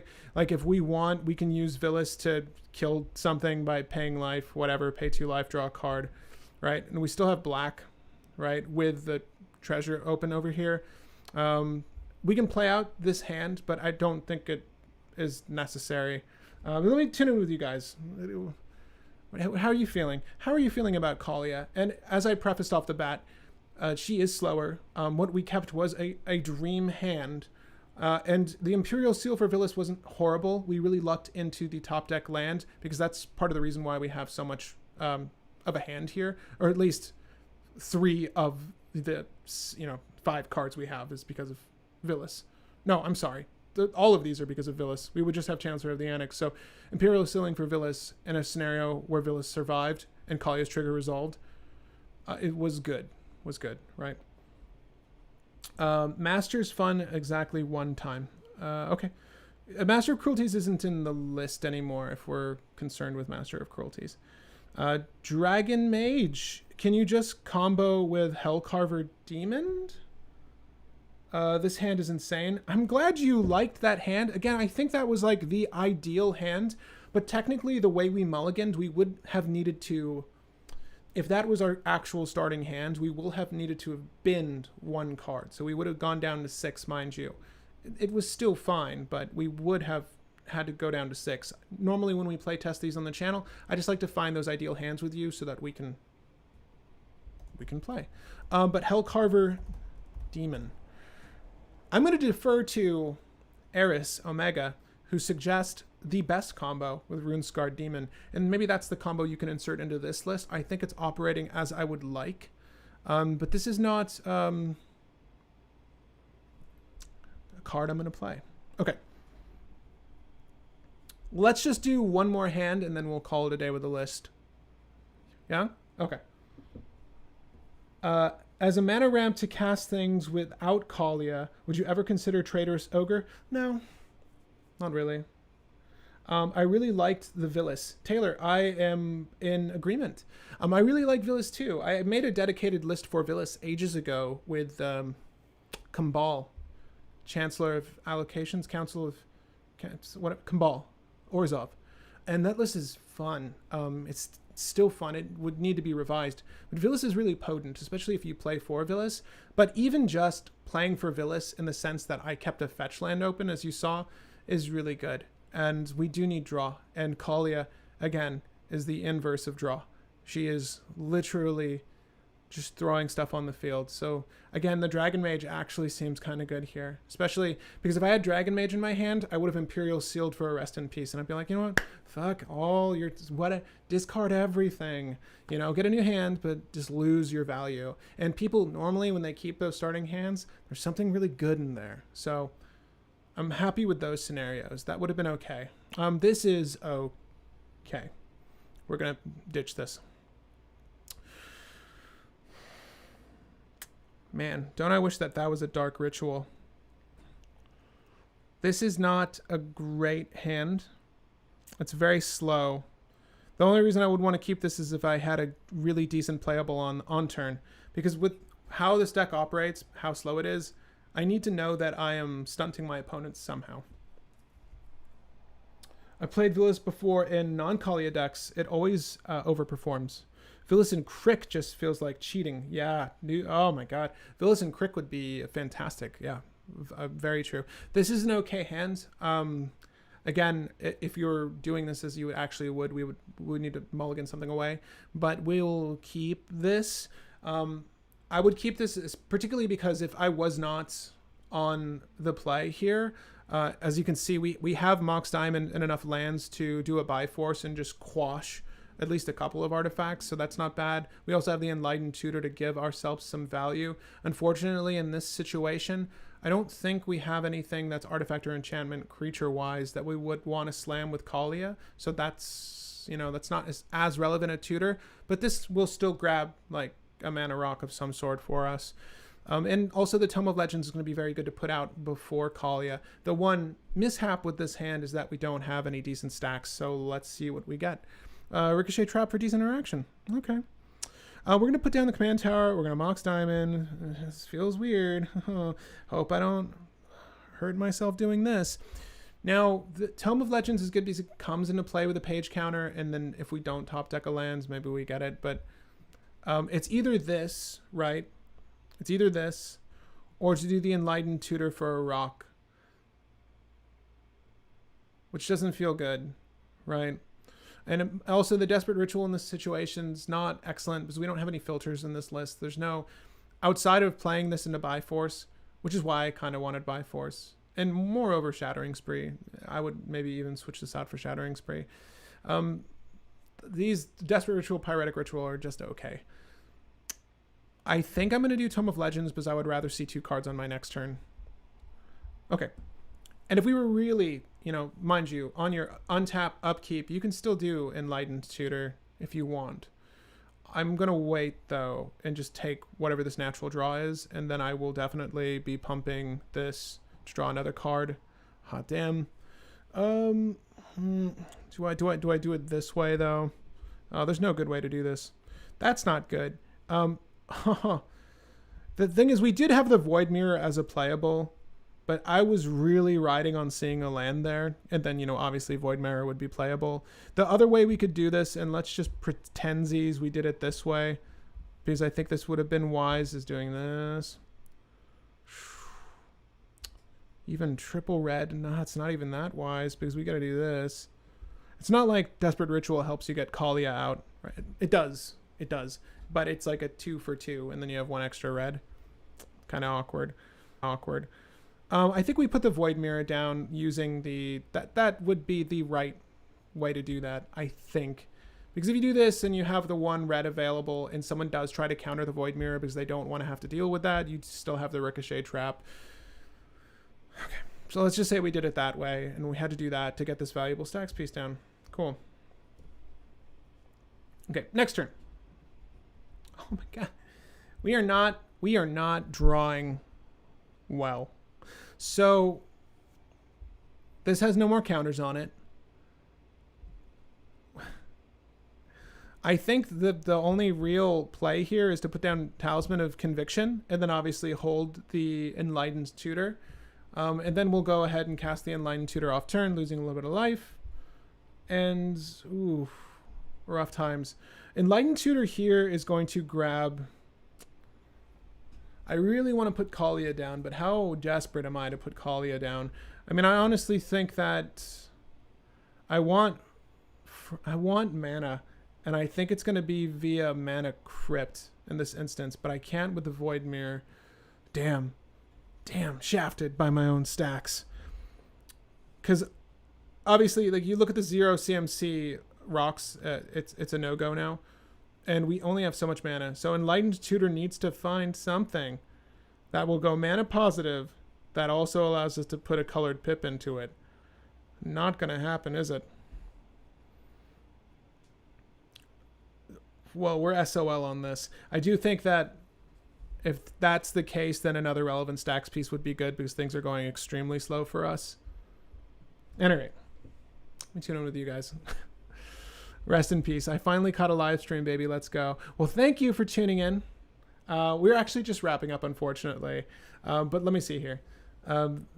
They murk her hard because she gives value. Yes, remove the threat until you give angels hexproof or permanents you control. Or they would prevent bringing out Avacyn. Rest in peace. Dragon Mage would be a cool one, though. Yeah, I could see that. I could see that in these scenarios. That I don't want to end on this sour note, sadly. I just want to see if we can get another decent starting hand, and then we'll close this out. Just to see what a decent starting hand looks like. Not that. Not that one. This is an okay hand. I mean, you can power out this Felwar Stone, right? Or use the Vamp Tutor.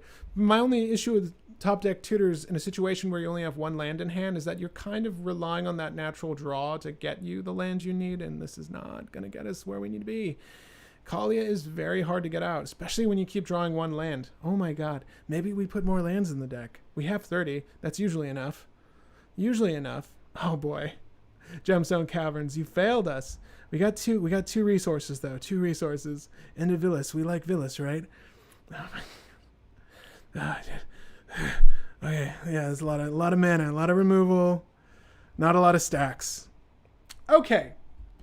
On that note, Gonna wrap this one up here. Gang, Kaalia of the Vest. How vast is she?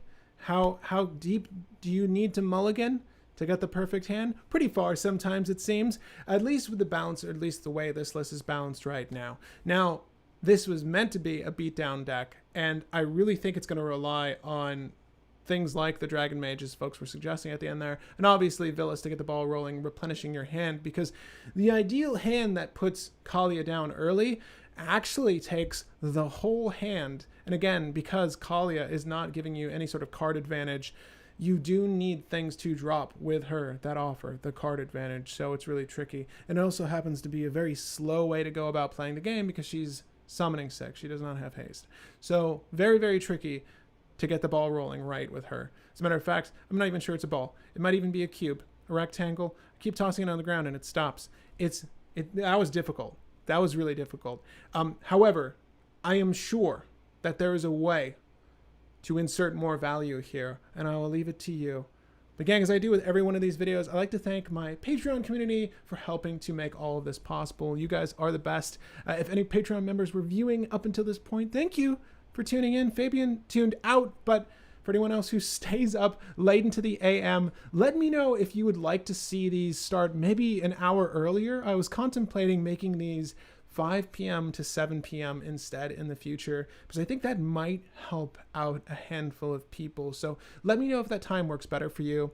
Obviously, all the things, if you've been here from the beginning, that we suggested or I had asked that you drop in the comment section afterwards, please feel free to drop in the comment section after this video. That is to you, Eris, for the combo lines for Kaalia that you find work best here. And obviously to everyone at this point still viewing for the next list we handle on Cold Brew. However, I believe next week we'll be doing the Brewmaster segment. If I'm wrong, then we'll be doing the Cold Brew segment with your suggested legendary. Obviously the legendary that has the most likes, comments, and or whatevers attached to it. It's usually going to float up to the top of the comment section.